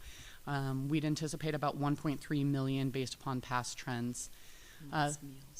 Oh yeah, and then the paid meals. The paid meals is going to be big this year because for the last few years, for this district last year, when the kids returned, meals were free because the federal government was helping offset that program. They are not fully offsetting it here going into this coming year, and so our students who do not qualify for free meals, they will be in paid status and will be bringing in money on that side, and that helps offset our contract with Sodexo. State apportionment, we're seeing a $3.7 million increase in state apportionment. The state did give a 5.5% implicit price deflator IPD increase to how they fund salaries. And so a portion of that is involved in that 3.7 million, along with other various revenue components that they had increased. And then your state programs, so that's all of your categorical state programs, we're looking at about an increase of 1.9 million. Again, those programs do increase by IPD and other various components based upon the demographic of the school district. Federal programs, this is where you're seeing us decrease from prior year to current. This, even though you see that it's the special education title, Title II, Title III, all of those are a primary area where we're seeing that decrease is going to be in our meal programs and the ESSER. It's not necessarily going to be seen as high in your special education and title. All of our special one-off grant capacities and revenue capacity that we would normally add to the budget, that has been removed from this budget. So we don't have revenue capacity specifically built into this budget. What will happen this year is if, well, I'm going to say when we are successful in obtaining new revenues through various grant programs, we'll be reporting that back to the board. And then at that point, we can do a budget extension to request additional expenditure capacity to spend those revenues. So our total change, you're still seeing a positive net change of about approximately $5.8 million over the prior budget year.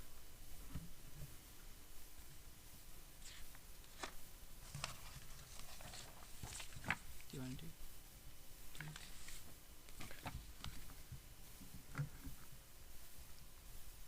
So this is information about our levy collection and our levy spending plan. So again, the levy spending plan is built on basically 2 years of collection. So you have your fall collection for 2022, and you have your spring collection for 2023. So the combination of what you get for each collection builds what you spend, what your levy spending plan is based on for the 22-23 fiscal year. So again, this is the last year, 2023 is the last year currently that the legislature will allow us to use the 2019-20 student count, which is good because we are limited and capped at the per pupil amount. So it allows us to collect more than we would normally because our student count, we have lost students over the last, well, we lost students 2 years ago and we haven't recaptured all of them. So we're still able to collect on a higher student count.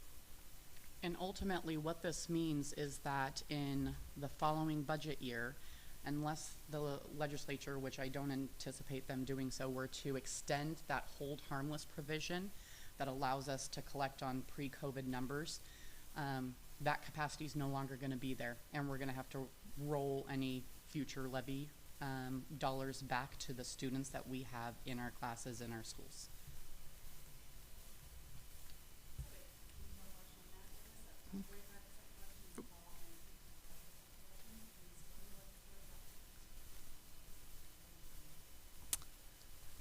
Typically, you don't get 100%.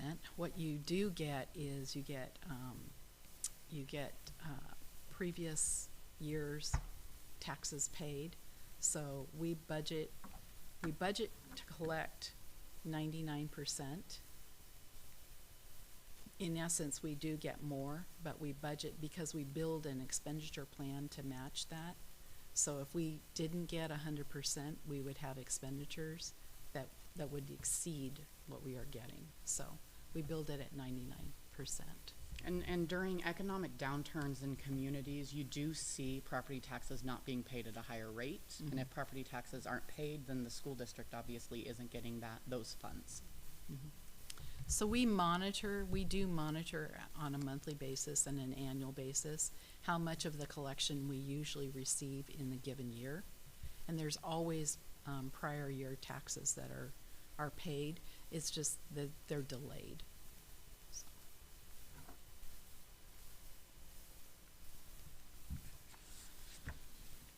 Okay, so again, for our local taxes, we're estimating $25.7 million. For our local non-tax this year, we will have a budget of $2.4 million. Our state apportionment is coming in a little over 91 million. Our state programs will come in to 22.5 million. Federal programs will come in right around 6 million. And again, our other for other school districts and government agencies, 30,000. So a total revenue budget of 148 million, a little over that.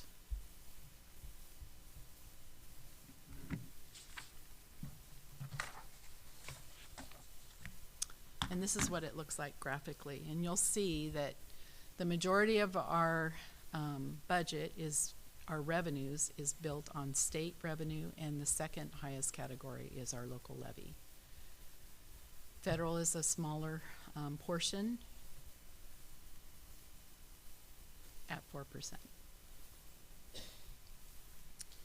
And this does vary from other districts as far as the percentage spread we're seeing.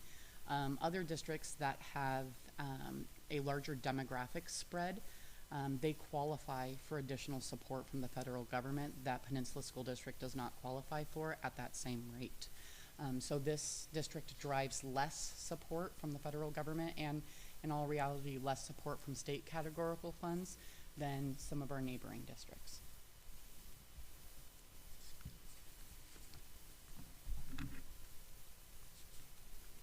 Okay, so general fund expenditures. So the majority cost of any school district budget is going to be staffing. Okay, so salaries and benefits. Our staffing costs are based upon our bargain agreements with our union partners. And again, this year, the state did come out with an implicit price deflator of 5.5% based upon the inflation that they were seeing. And then we do have employer benefit costs that we don't have any control over, obviously. We get notified by different state agencies on what the cost is going to be. One of the biggest increases that we're seeing this year, and I think this is the biggest increase since SEB, the School Employees Benefit Board, was adopted and brought in for all school districts, is the increase in our costs associated with employee benefits. So the state does not cover benefits for every school district employee we have. They cover the benefit costs for prototypically funded staff, so the staff through the funding formula that the state feels is part of basic education, with a variable percentage increase on that, okay? So we're on the hook. The school district is on the hook for paying that $12,312 on all other staff that are not prototypically funded. For example, this district would be funded for approximately 3 para-educators on the basic education side. And then we would be covering the costs of all of the other benefits for the rest of the basic ed para-educators that we have, which is more than 3. That cost increase right there is approximately $750,000 alone for our staff. So MSOCs, so our material supplies and operating costs, this makes up a smaller portion of the budget, but this is what keeps our lights on, keeps our contracts paid, and allows us to provide the curriculum, devices, all of our IT costs, fuel, which we've all seen and felt that increase, tires for buses and the rest of our maintenance vehicles and such. So those two pieces is what makes up a school district's budget. And what's really interesting, is it not on this one? Okay, we're gonna get to a really interesting part in a few slides. Okay, so I'll I go can jump forward. I'll go into more detail when we get to that slide, but there's some really cool pieces coming, so I'll get to that then. Stay tuned. Yeah, exactly. We're gonna go into sort of the staffing component first before we get there. So we're going to talk about what has happened from budget to budget. When we started the 21-22 budget, when we were building that, remember we had to do 3-foot social distancing. We really didn't know what was going to happen. We were still in COVID and dealing with that. And so, in fact, we didn't find out about the 3-foot distancing until later, in the summer. Prior to that, we were still at the 6-foot. So there were some challenges, and so as we worked forward and started to staff for this year, again, we had a lot of retirements, and so we were able to not have to staff with the social distancing, and so we went back to more of our normal staffing models. And as we did that, we were able to right size or reduce the number of staff that we had the good news is that we didn't have to go through a reduction in force. We didn't have to go through a formal process with our unions. But we were able to capture and not have to extend contracts for some of the positions where we had retirements and resignations. So there is a difference, and for the proposed budget, we are projecting smaller staffing units at both levels. Okay. Want me to do this Yeah, one? you go Okay. ahead. So changes, budget over budget. So for staffing costs, again, a lot of our unions had negotiated, and a lot of them were to get the IPD, so that was 5.5%. So there are some increases to staffing costs, about 3.2. And then again, with the fringe and health benefits that relate to staffing, there's an increase of 1.3. It's interesting to look at this one year compared to the next. It's only a 4.3% increase. So there are some, to me, that's a good thing. But it is still a challenge because, as you'll see in the future, staffing costs are the majority of our budget and its people. As we tried to balance and work through this budget challenge that we have, we did a thorough scrubbing of all the MSOC accounts, and we really went through and identified areas where we could, we didn't necessarily need to budget. And so we were able to reduce our MSOC budget by a little over $500,000. And what I will say about that is, so when you're looking at areas to reduce, not within staff, that's a really, really complicated process because we have costs that are increasing. Insurance. We saw steep increases in insurance, and we likely will continue to do so post-COVID. Utility costs, fuel costs. So we have specific cost areas that, regardless of us wanting to reduce, we can't. So then you're looking at your areas that we do have more of a subjective ability to really look at it and say, can we reduce this? What's the impact to staff? What's the impact to the classrooms? Making sure that you're reducing as far away from the classrooms as possible so that the education that we're providing is the best education we can with the resources that we have. Karen spent countless hours. I probably don't even want to add them up, literally. And when she's saying scrubbing it, she went line by line, every dollar in an MSOC category, looking at trends, where we were, does it need to increase, does it need to decrease, to see what we could do in this area. And ultimately, we were able to come up with a $500,000 reduction over where we were prior year, which obviously helps offset some of the staff increases for salary and benefits that we were seeing.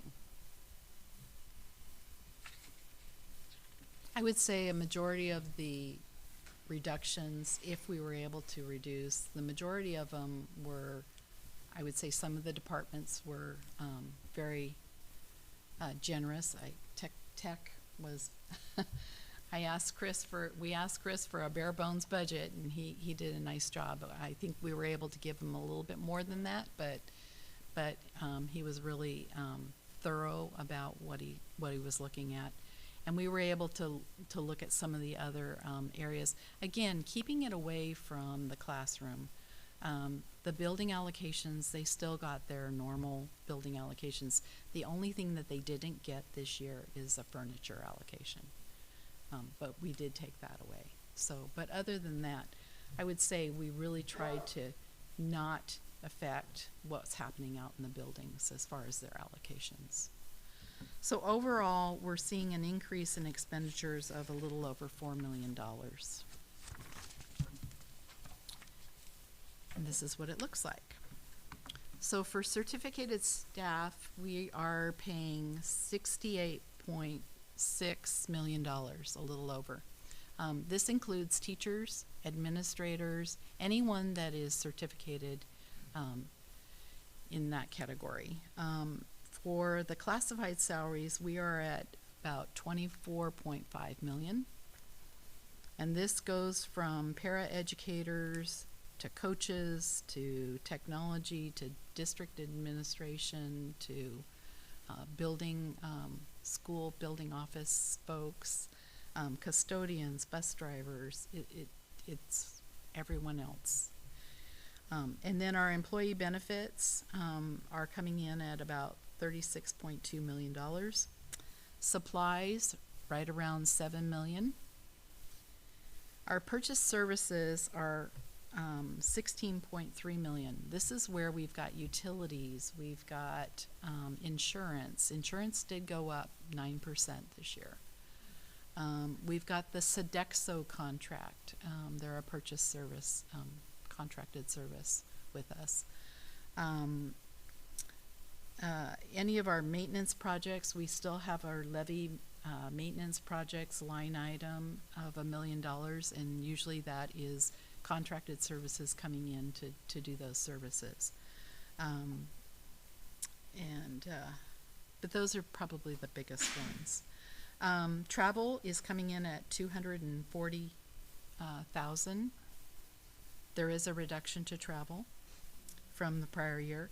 And then capital outlay is $496,000. And this is an increase over prior year. So typically this is where we purchase district vehicles, maintenance vehicles, some of those bigger capitalized items. Mostly it's vehicles. This year we added the installation of our fiber.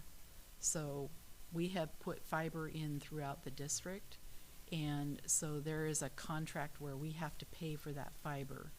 And it is an asset to us, and so we are going to capitalize it. And so that is about $278,000 per year. So we'll be paying that over the next 4 years. So overall, our expenditures are coming in at $153.4 million. And then just as a reminder, budgets in school districts are adopted based upon your total expenditures, not your revenues. So the budget adoption would be the $153 million. Okay, so this was the slide that really puts an image to where our dollars go.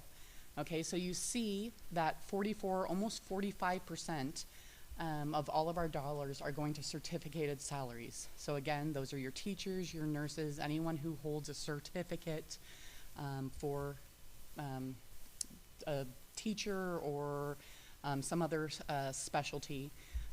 That's all lumped right there.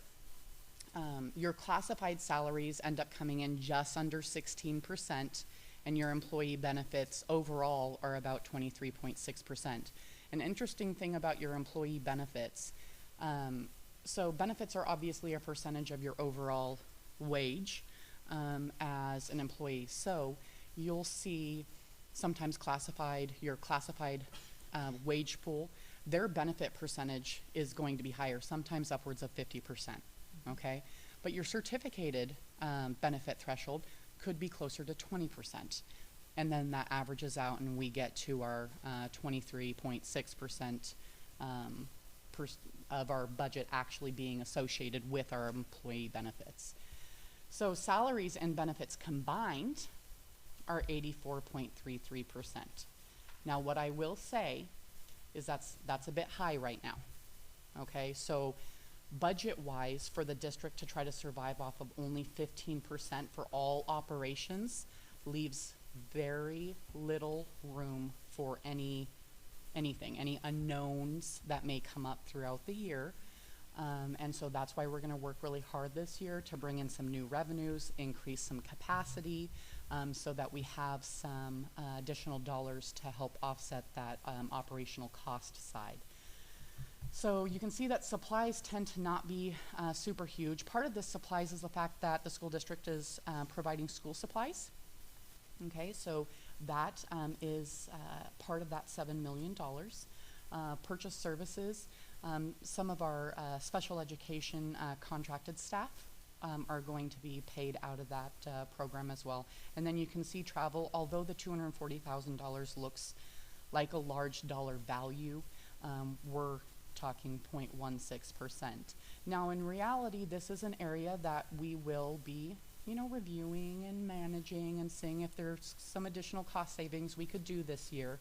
But what I will say, even with my history as an auditor, one of the things that I would always find is that when districts were trying to find places to trim, if the first thing they did was trim training, they ended up with audit issues 3 to 4 years out, okay? Because they weren't getting the updated information, updated data. They weren't getting all of the new standard practices that we're supposed to be following. Therefore, they're not adhering to them. The auditor comes in and we have audit issues. Districts don't like audit issues. It increases a lot of our costs. And on top of that, we want to be, you know, we want to be responsible to our taxpayers and make sure that we're doing everything possible to follow all of our local, state, and federal laws that we're subject to. So, although it may be a quick thought to say, okay, just cut travel, it does lead to long-term complications. So instead, we just really think about it. Hey, can we carpool? You know, if it's within driving distance, instead of getting the hotel, can we just drive there and back? Is it cheaper to drive versus fly? And so those are some of the things that we're actually looking at this year to trim there even further, but still provide the training to staff that is necessary to ensure that we are abiding by all local, state, and federal laws. The other thing I would add about travel is it's not just travel for conferences and things like that. We have a lot of staff that are on the road. So they're going from school to school, and we reimburse them for their mileage. They don't have a district vehicle. And so we are obligated to, they track their miles, and we reimburse them. So there's a lot of itinerant staff that are moving from school to school or building to building, and we're reimbursing them for their mileage.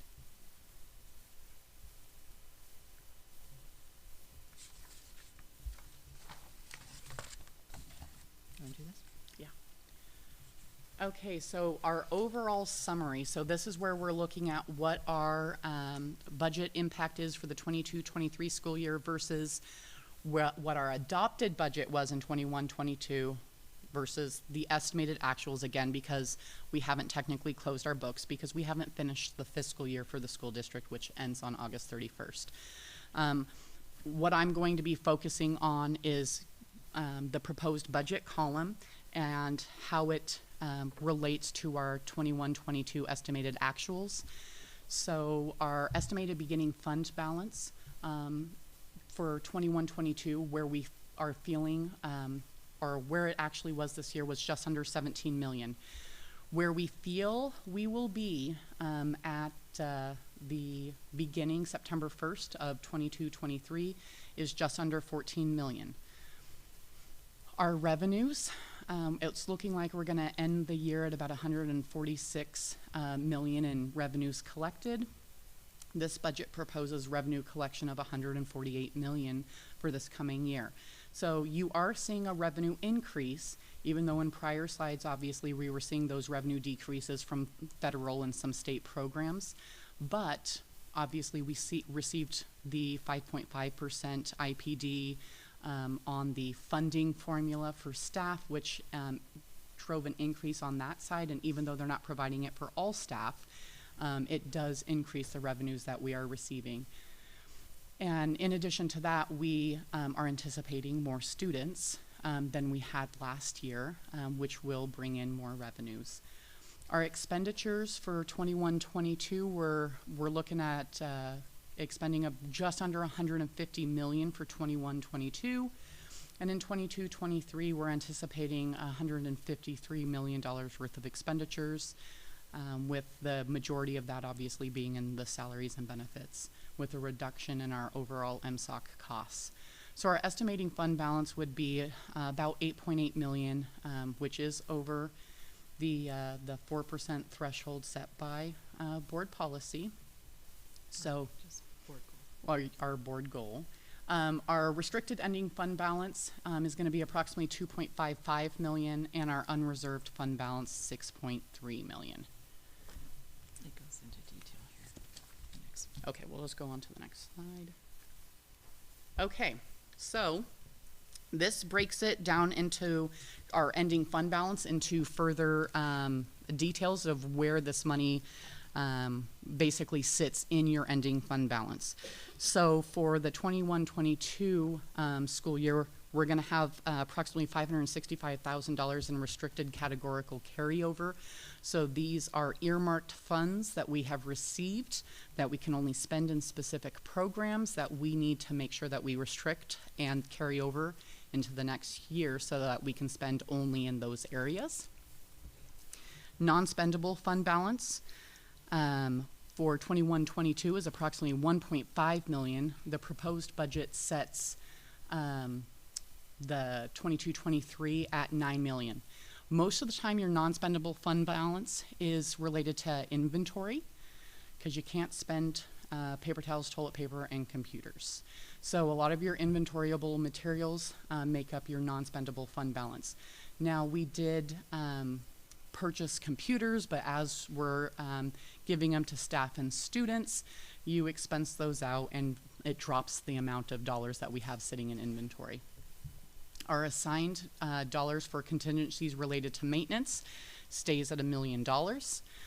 Again, it's really bad if you end up with a significant roof leak and you have no dollars left to be able to fix that.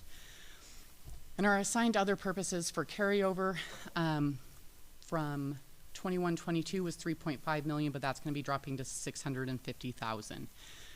So that's the breakdown of what you're seeing as far as your total restricted ending fund balance versus your unrestricted ending fund balance, from the 7.3 million last year to your 6.3 million this year, dropping the percentage from 4.91 down to 4.12.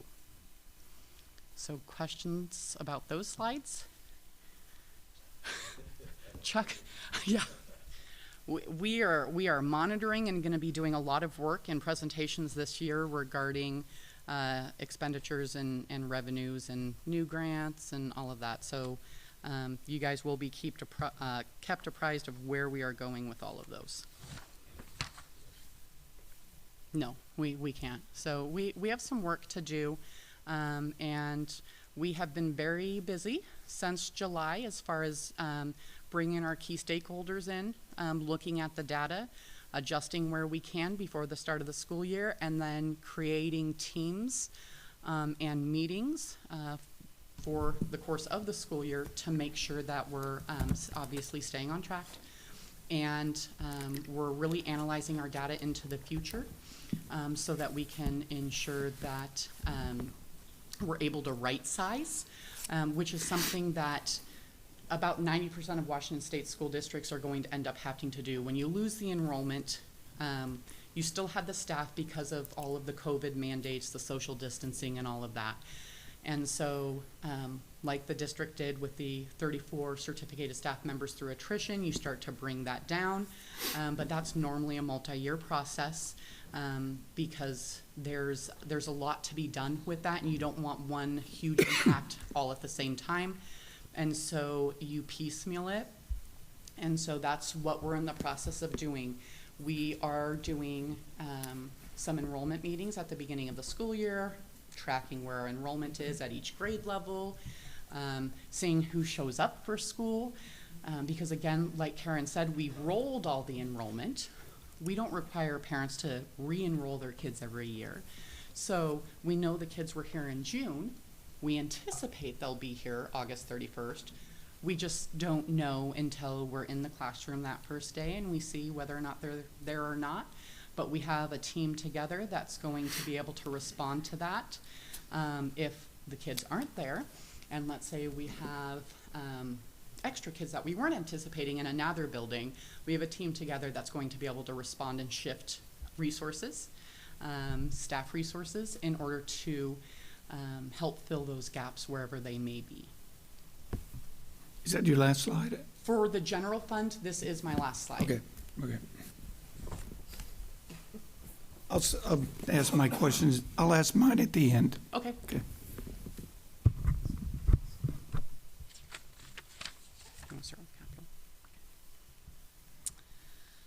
So Capital Projects Fund, this is where our new elementary schools and our two middle schools are being remodeled and built. It's been an ongoing process, and current year, 21-22, we're estimating that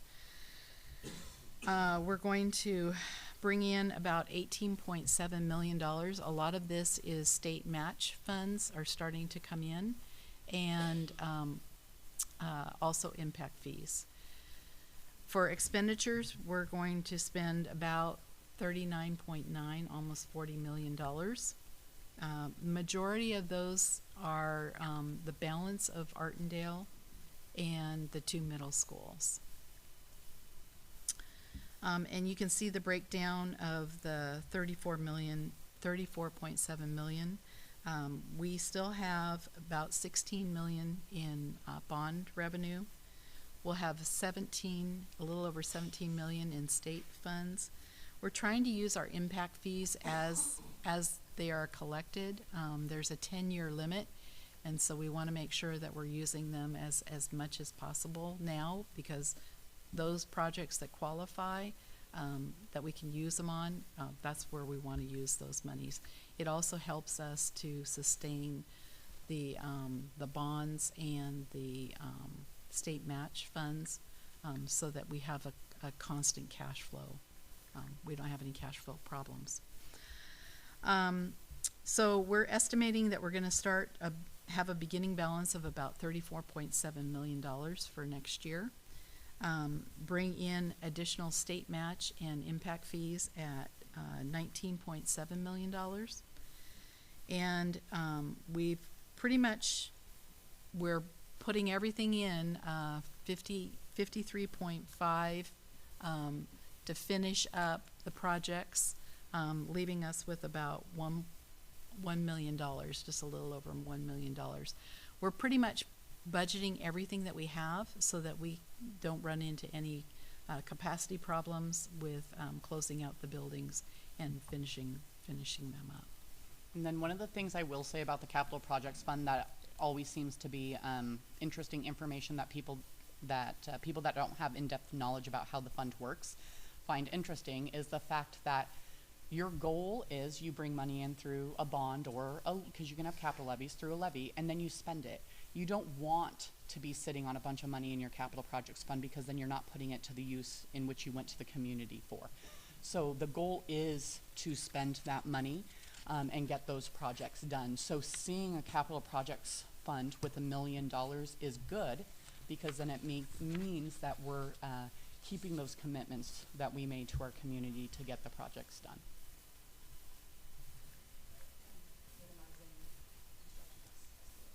There you go.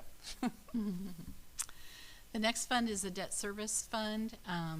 This is where we pay off the bonds that we currently have. We have two bonds, the 2019 series and the 2020 series.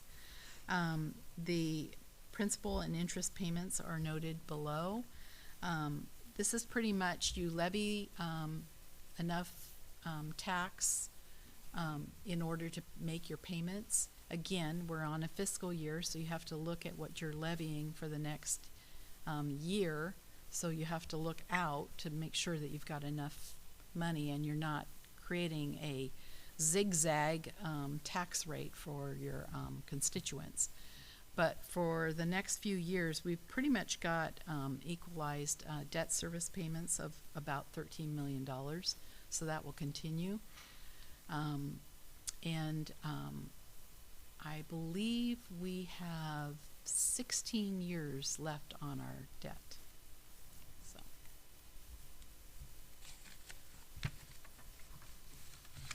Any questions about the debt service fund? Keep in mind that we want to have money left over because we have to make a payment in December, and we only have one collection. We have the October collection, so that's why you leave money in this fund, so you can make your payments. Next fund is the ASB fund. This is pretty typical. Our ASBs are always, this year they just got started back up, and it was nice to see that Gig Harbor was able to have their Tide Fest, and Peninsula was able to have Winterfest. So you can see that their revenues have increased and their expenditures, so they're getting back up to speed. And so we anticipate a little over $1 million in ending fund balance this year. So that will be their starting balance for next year. Again, they're hoping for, good things to happen. So $1.6 million in revenues and $1.8 million in expenditures, which is a good thing because we want to make sure that we're not holding on to those funds, and so they're starting to build budgets where they're using the revenues that they're bringing in, but they're also bringing fund balance down.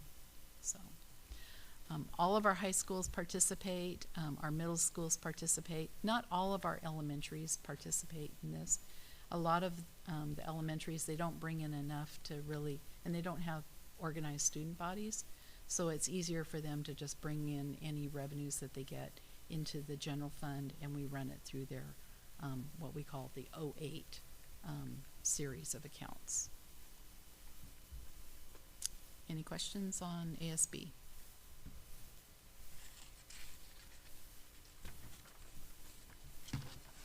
Okay, and the last fund is the Transportation Vehicle Fund. There's some changes here. So for current year 21-22, we anticipate to get revenues of $680,000. We get that on August 31st. So we have to build a budget that is going to, this year's revenues are going to pay for next year's buses. So that's kind of why you want to leave a balance in your budget. This year, we didn't get all of the buses that we ordered. So we have 3 small buses that were ordered in 21-22, were not delivered, and so we anticipate that they will be delivered in 22-23. So we won't order any additional small buses, we'll just wait to collect those 3. At the same time, with the new transportation director, she is really into going out and getting grants for buses. So she has applied for a federal grant to get 2 electric buses. Now, electric buses are expensive. They're about $450,000 each. And the grant only pays for half. The district has to pay the other half. So we've built in to get the grant funding, so that's why the revenues have increased to $1 million. Our depreciation, we have a lot of buses. We had one year where we bought 12 large buses. Well, they're all coming off of depreciation this last year. So our depreciation has dropped from $680,000 to about $570,000. So it's an opportune time to start looking for grants and other opportunities to bring in new buses. And the reason why you want to do this is because you can bring in these buses, and then they get on depreciation. You start to get more depreciation. So one of the other things that our new director wants to do is, instead of buying diesel buses, large diesel buses, she wants to buy 2 large propane buses and start to bring in a propane fleet. And there are some grants that you can get for propane buses. So she's looking into different methods and in order to get some of these newer style buses. She came from University Place, and University Place, the fleet currently is half diesel, half propane. So it is feasible, and it's actually cheaper to operate. And so she's been working on this. So this budget is a little bit different than previous budgets because we're bringing in some potential federal grant funding, and then also looking at different styles of buses that we'll be purchasing.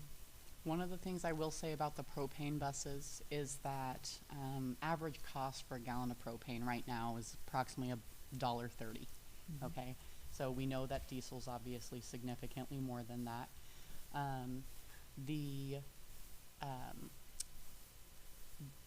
Our propane buses, they do get less miles per gallon by about 2.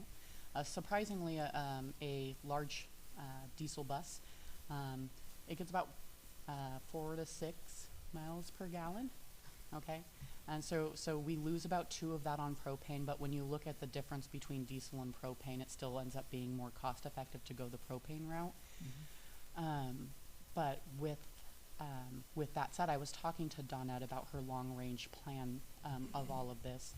An interesting component is a propane bus is built just like a diesel bus. Okay, you don't need special tools. Our mechanics can wrench them just like they would a diesel bus. And one of the benefits is that when you buy propane buses, the dealer provides some specific training on specific propane components if it's wanted, if it's needed. So I do know that she would love to start bringing in the propane. Now, cost-wise, a propane bus is not significantly more expensive than a diesel bus. The type of diesel buses that we have been purchasing with our rear engines, with our like extra components that we add, tend to run us about $180,000. Diesel bus or a propane bus is going to be about $140,000-ish. So it's a way to bring down the cost of your overall bus fleet for purchasing and bring down your overall operational costs for transportation, which is extremely important when transportation is funded a year in the rears and we have operational cost gaps that we have to make up somehow on the general fund. So this is one way to be able to do that. Obviously, 2 propane buses wouldn't solve that problem in 1 year, but you build on it and eventually it does help. So those electric buses are not, there's still a hope that we get the grant and the buses? Or don't we Yeah. know that we've got the grant? We've submitted. Yeah, she has submitted for the grant. There is the possibility that if she doesn't get the electric, it could shift down to propane, a propane option. So that's why she went after that grant. But she's also been looking for state grants related to propane buses because she was able to get grants through UP. And then for the electric buses, like you were saying, they aren't maintained the same way. So there will be an added cost initially to what to see on those. Right.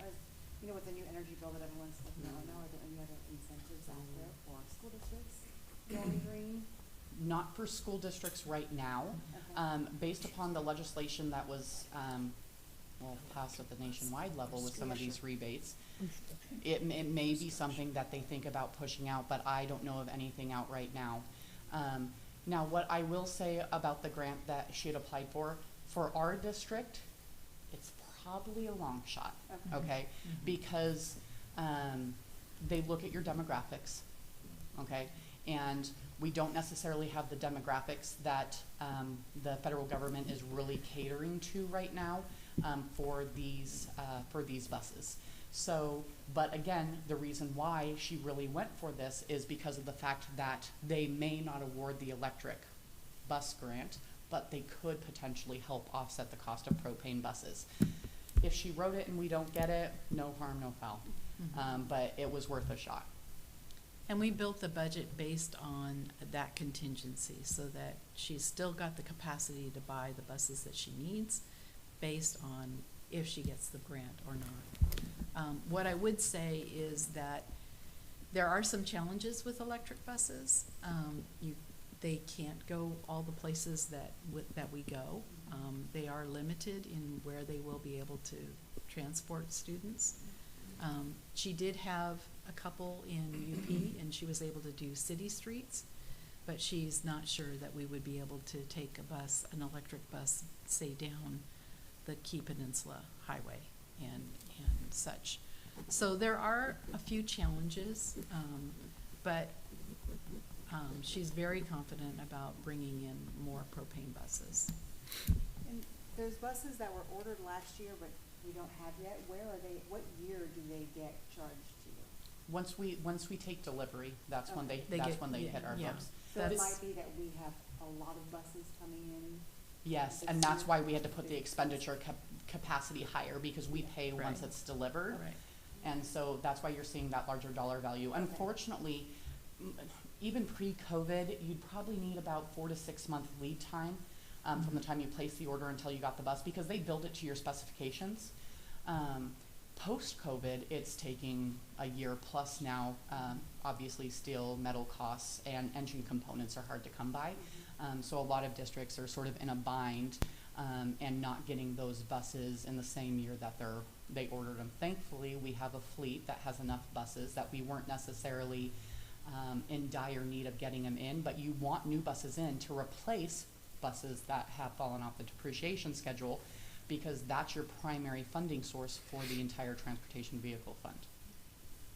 I would also say that the buses that we ordered, the small buses that we ordered, they stopped producing.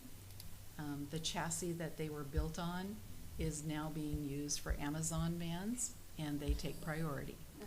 So school buses got bumped, and so they went to a different chassis, and so they reached out to all school districts that had orders, and we had to choose which way we wanted to go, what chassis we wanted and what model we wanted to change to.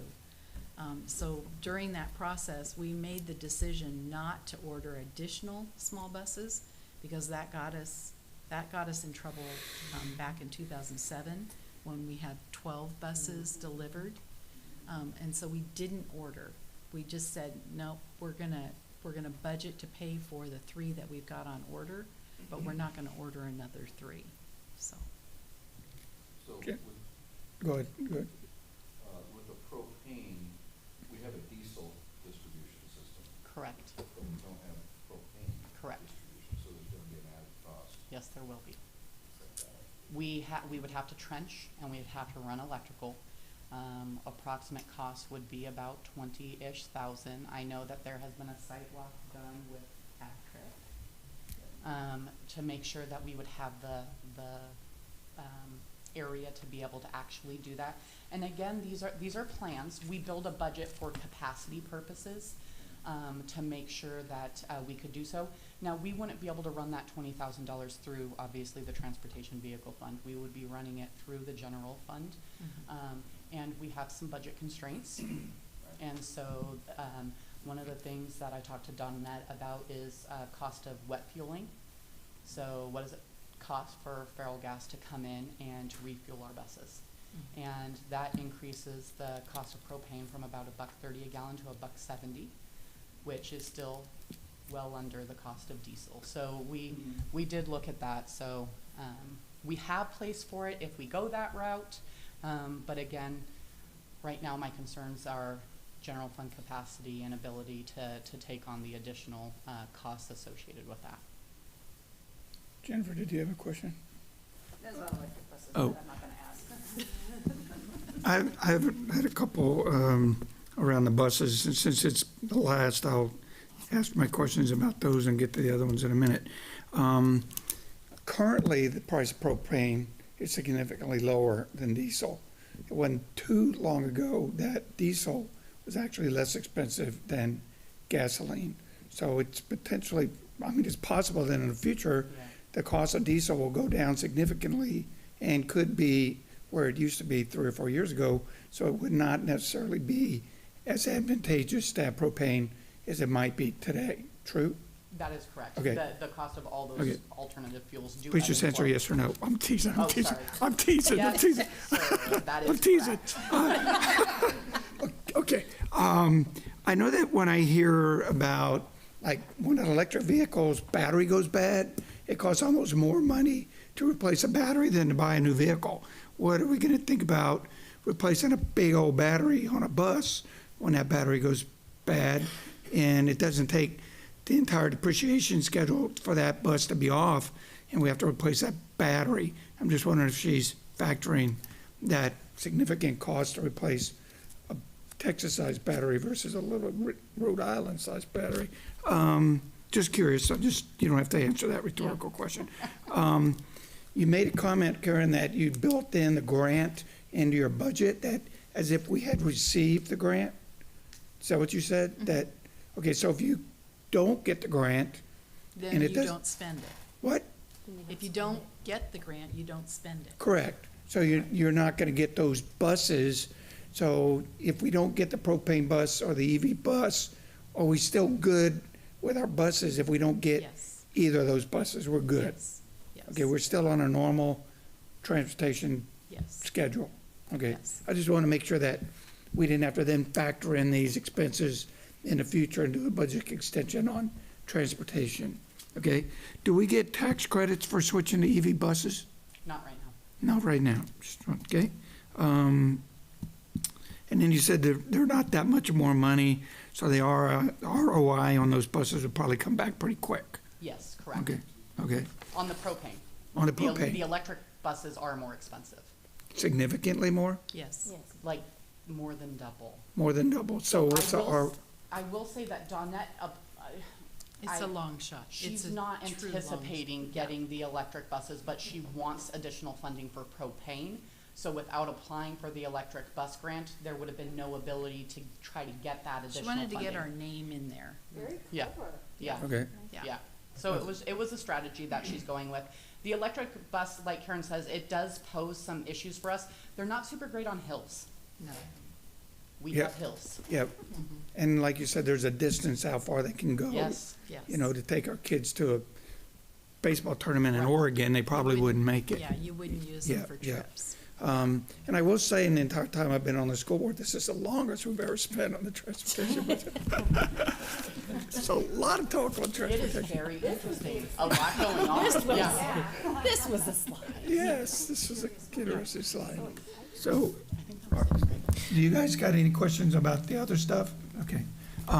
So I was watching, Chuck does. oh, go ahead, Chuck. On the other stuff? Yeah, Insurance costs. Turn your mic on, please. There you go. Insurance costs, 9% this year. If I remember right, it was like 7% last year. So I know in the fire service, we have group insurance A pool, pools. We do that also in the school. Okay. correct. So it's going up that much even with the insurance pools? The reinsurance market skyrocketed post-COVID. So Okay. Washington State has two large pools. They have WSRMP and they have Clear Risk. We're seeing increases in both pools. We belong to WSRMP. And so we have seen multi-year increases. But the school district costs associated with COVID when it comes to special education FAPE Right. and some other key pieces, it's driving district liability costs higher. And then when these pools are going out for that reinsurance to hedge their risks, they're having to pay more. And then it's being passed on to the membership because that's what the purpose of the pool is. We pool our resources, Right. purchase, and share the unfortunate increases. Cybers also. Okay. Yeah, cybersecurity has been a big piece recently. Unfortunately, school districts are often targets Mhm. of varying attempts at getting dollars, and so that increases costs as well. You talk about malware? Malware, yeah. Yeah, okay. Yeah, or I mean, people right now, they'll spoof an administrator's email address, request a check to be rediverted to another account. A district will do it, maybe they don't have the strongest controls in place, and we do have insurance for those type of items. But one of the things that also drives insurance rates are what are our losses that we've reported through our insurance pool. So districts that have higher losses are gonna see higher percentages, and districts that have lower losses are gonna see lower percentages in subsequent years as far as their increases go. So do we have, I know there's a couple universities that I'm aware of in the state that it wasn't a denial of service, but where they locked their internet down, no one had access, and then they had to pay a ransom, ransomware stuff. Does WSRMP cover that? Yep. They probably have to wait for the whole law enforcement investigation and all that to Exactly. get that back. So if that happened to us and we caved and made the payment, say 20 million or whatever, would we be reimbursed from the pool for paying out the ransom, or would they expect us to hold out and not pay the ransom? We would work with them actively, and because they have specific individuals within the pool that is their specialty. Yeah.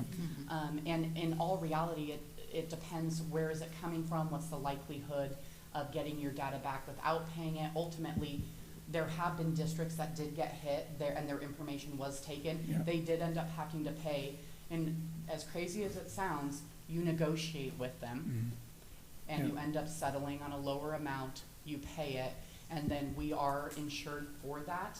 Normally you do have a deductible that you end up paying, but normally those deductibles are $50,000 or less, where we know that the costs that they could be ransoming are obviously higher. Okay. The only other thing I had is just, again, to express concern about that carry forward. I've seen that the last couple of years, and you know where I stand. It's scary. On the general fund Yeah. budget, yeah. Yeah.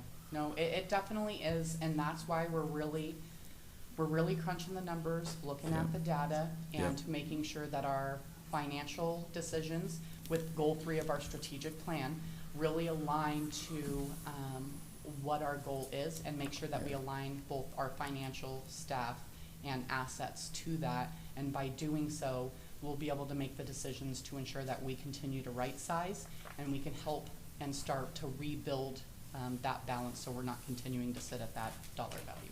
Good. Okay. Yeah.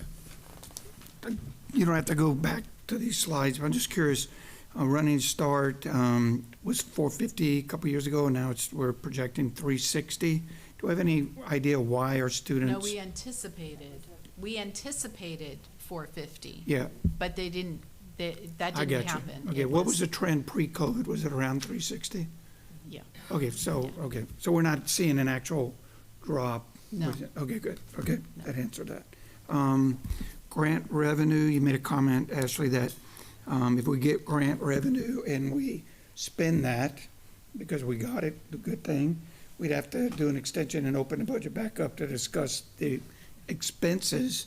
Along that line, if we budget for those expenses, line item, yada, yada, and it's already in our budget to pay for it, and we get a grant, are we able to use that grant money to pay for what we might have previously budgeted for to help offset the fund balance going down to 4? I don't know if you understand my train of thought, but we used to be at 6.1, now we're down to 4.1, getting down to that bottom. So if we get grant money, can we use the grant money to pay for those expenses and redirect that fund into our general fund to cover the ending fund balance to keep it within the 4 to 6? Is that allowed? That is possible. So what I will say is that when I'm looking at grants, I'm looking for exactly what you're stating right there. Okay. We're taking costs that we're already incurring. What can I find to pay those costs? Right. So it's not coming from our state apportionment or Mhm. other sources that we know of right now. Now, what I will say is even when we do that, a lot of times there's compliance requirements, or if we get a fund that's earmarked for a specific category, sometimes that's not a possibility. But ideally, right now, we want to focus on what we're doing. And we have the money and the grants are all going right now to those items. We don't have capacity built in anywhere else. So the grant funding that we're trying to bring in, for example, like school supplies. So we're currently paying for school supplies. Okay, well, what kind of grants or, donations can I bring in to help offset those costs? Because ultimately, we're incurring those costs. But if I can bring in additional dollars to help offset them, then it adds back to fund balance and helps sort of flip that situation we're seeing right now of that decrease in Right, fund balance. right. So for an audit purpose, not for our annual audit from the SAO, but for whoever gives us a grant, as long as we spend that money on what we said we would. Correct. What we do with that money that's left over is, we can do that and not meet any kind of compliance issue. Exactly, as long as we build it to pay for a program that we have right now that's, let's say, unfunded Right, by the state, then Right. yeah, that's not an issue. okay. So when I came on the board, the budget for salary and benefits was it was 80%, okay? Now it's 84.33, so in 9 years, it's gone up 4%, which isn't a lot, but when you got a $150 million budget, it is. Is it possible, and it's just hypothetical, if the salaries and benefits continue to go up,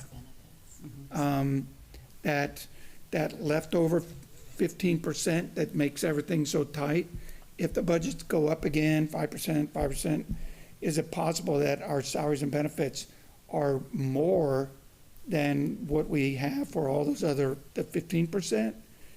Are you asking, is it gonna chip into that 15%? Exactly. So let's say 9 more years, we're at 88% Correct. salary and benefits. What are we gonna do to make up for that lost revenue to Yeah. cover the other expenses? We can't be at 88%. Okay, So but we have to get back hypothetically, to 80.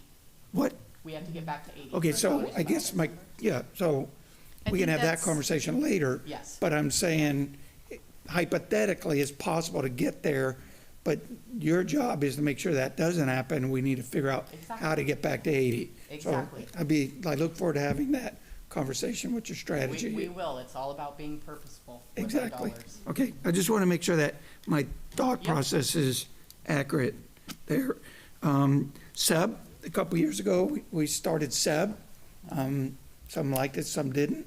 I know people that get the insurance like it, but I know substitute teachers get SEB after how many hours? 600 hours, okay? And then, so we have to pay the full amount, full allocation to the state for their insurance, and we expect them to do the honorable thing and pay their portion back in, correct?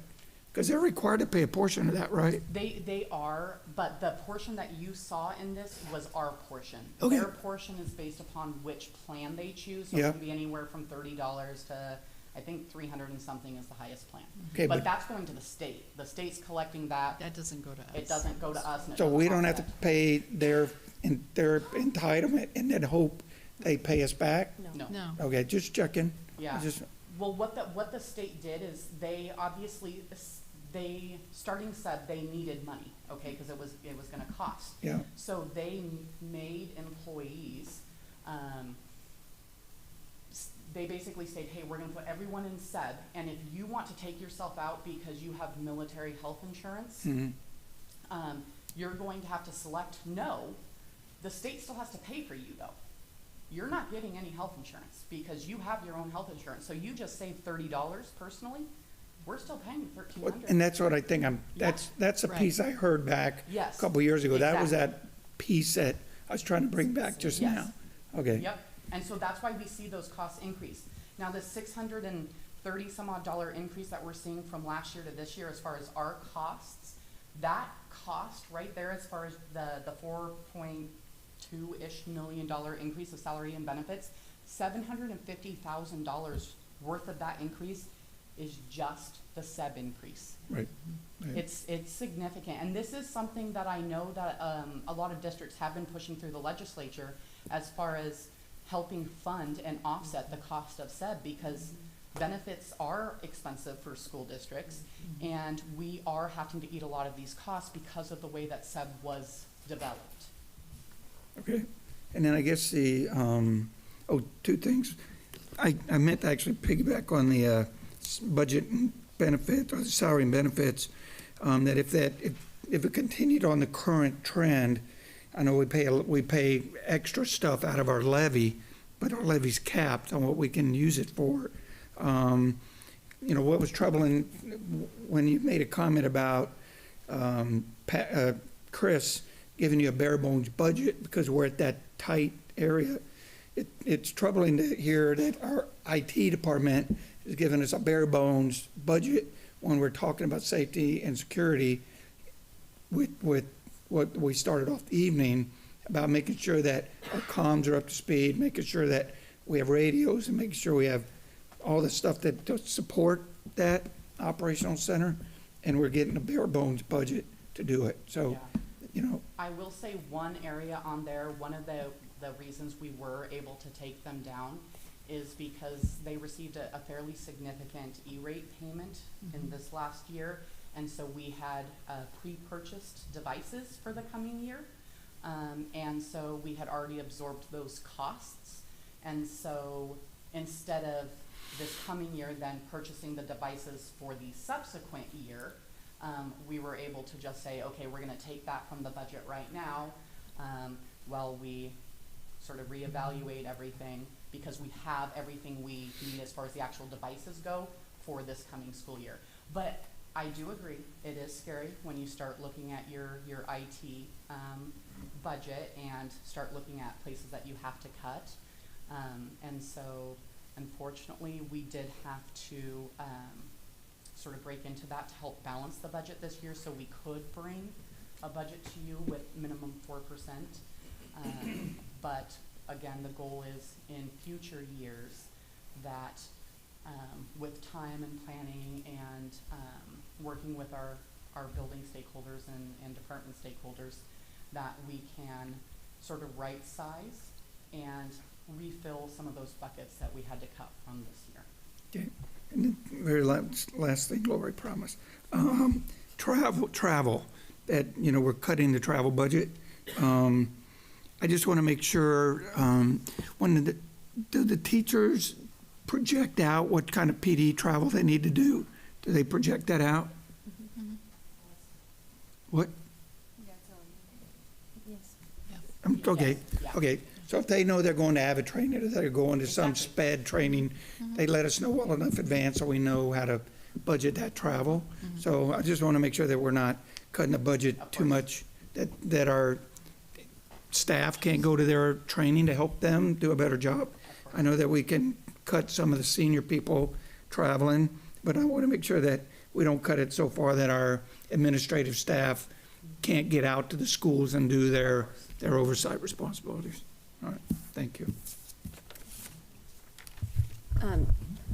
I'm just thought of a question, talking about school supplies, and that just made me think of how we often have groups or individuals that are very generous and will offer to provide something like school supplies is the perfect example.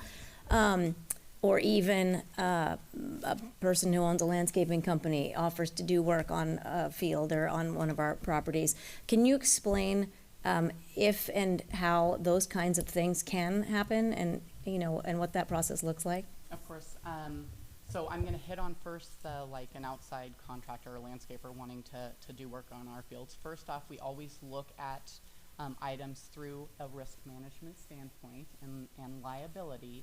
So if we were to allow somebody to come on our site to do work for free for us, and let's say they step in a pot or a hole in a field and break their ankle.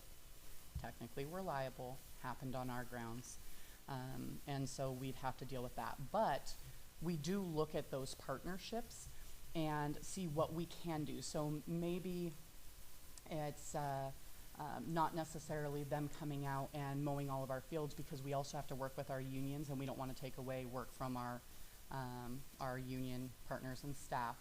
But there are things that we can do. When it comes for like free work on district property, it becomes a little bit more difficult. But for school supplies, one of the things that we are already looking at going into next year is centralizing purchasing. Okay, so when we centralize purchasing, we can get those messages out, work with our community partners for donations, and then what do we have left to buy? And when we buy in bulk, we save, and then we can disperse those supplies out from there. So we already have plans and work on how we can sort of cut those supply budgets in future years, but still get the needed supplies to kids. Now, if we have community partners that have other ideas or revenues that they want to drive into a school district, what I always welcome is a conversation. I am very willing to sit down and talk with someone about what we can and cannot do, and where our needs are, and see if it aligns to what they're wanting to do as well. So that's something that again, open door, always can give me a call, and I'm more than willing to discuss that.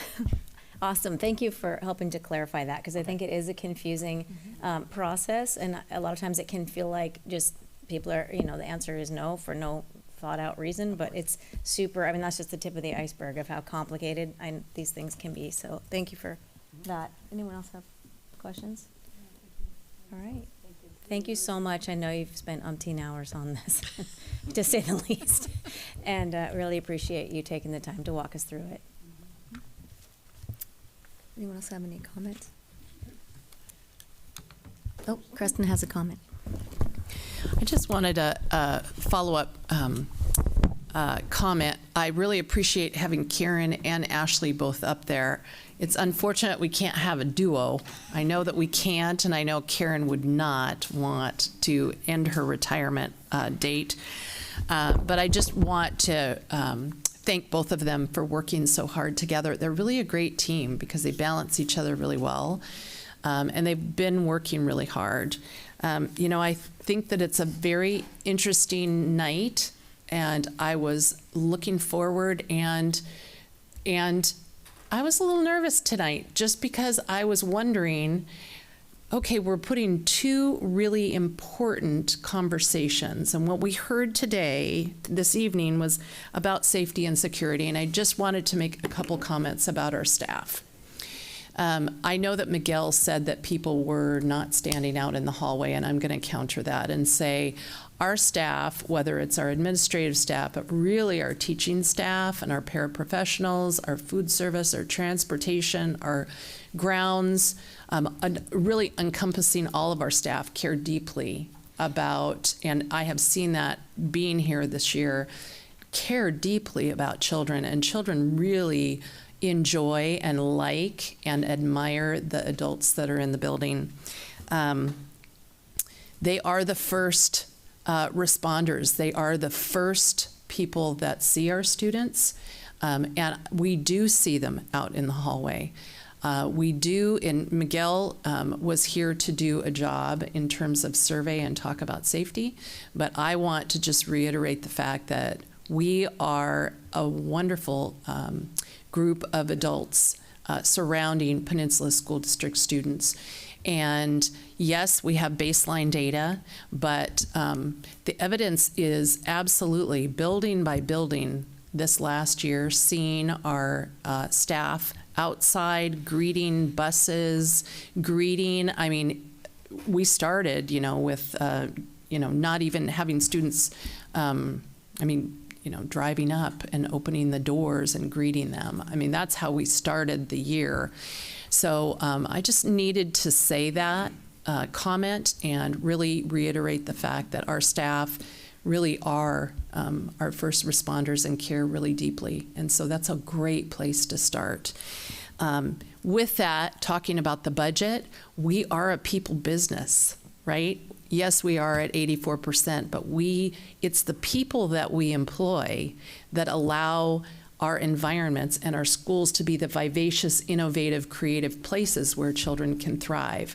And so it is a juxtaposition that we find ourselves in, this kind of paradoxical, where we need the right people in our schools, and at the same time, we have a duty and an obligation to lobby and voice our opinions about that benefits are going up. There are costs that are going up that are not reflective on any school district, really in the nation, but especially in the state of Washington, especially around, and I just wanted to mention these areas. Regionalization. Regionalization is something that affected our staff salary. Our neighbors receive more per staff member in a prototypical model than we do, for no apparent reason. The same educational background, the same job, and they receive more from the state. Staff mix. We have staff who have stayed here in Peninsula School District compared to larger school districts like Lake Washington. We talked about this earlier this week. They have a lower staff mix, which means that they have younger staff in. We have experienced staff, and it shows in our data, and it shows in the fact that people want to send their kids to Peninsula School District. And yet staff mix was, we used to get paid, if you were 20 years, you would get a certain amount, and if you were 1 year, you would get a different amount. That's no longer the case. And so I just need to reiterate that. And lastly, I would just say the prototypical school model has not evolved over time. We only receive a certain amount for however many teachers, and very few classified. And we know that our classified staff are imperative for the running of our schools. The day in and the day out, both supervision but also support in resources, and we do not receive funding for that. So as we look at grants and as we look at opportunities to bring money in, you did not mention a simple one like impact aid. We have not done impact aid here in this school district. So setting up that system and receiving that money. So I'm thrilled, and I just needed to kind of shine the light that this evening was really important.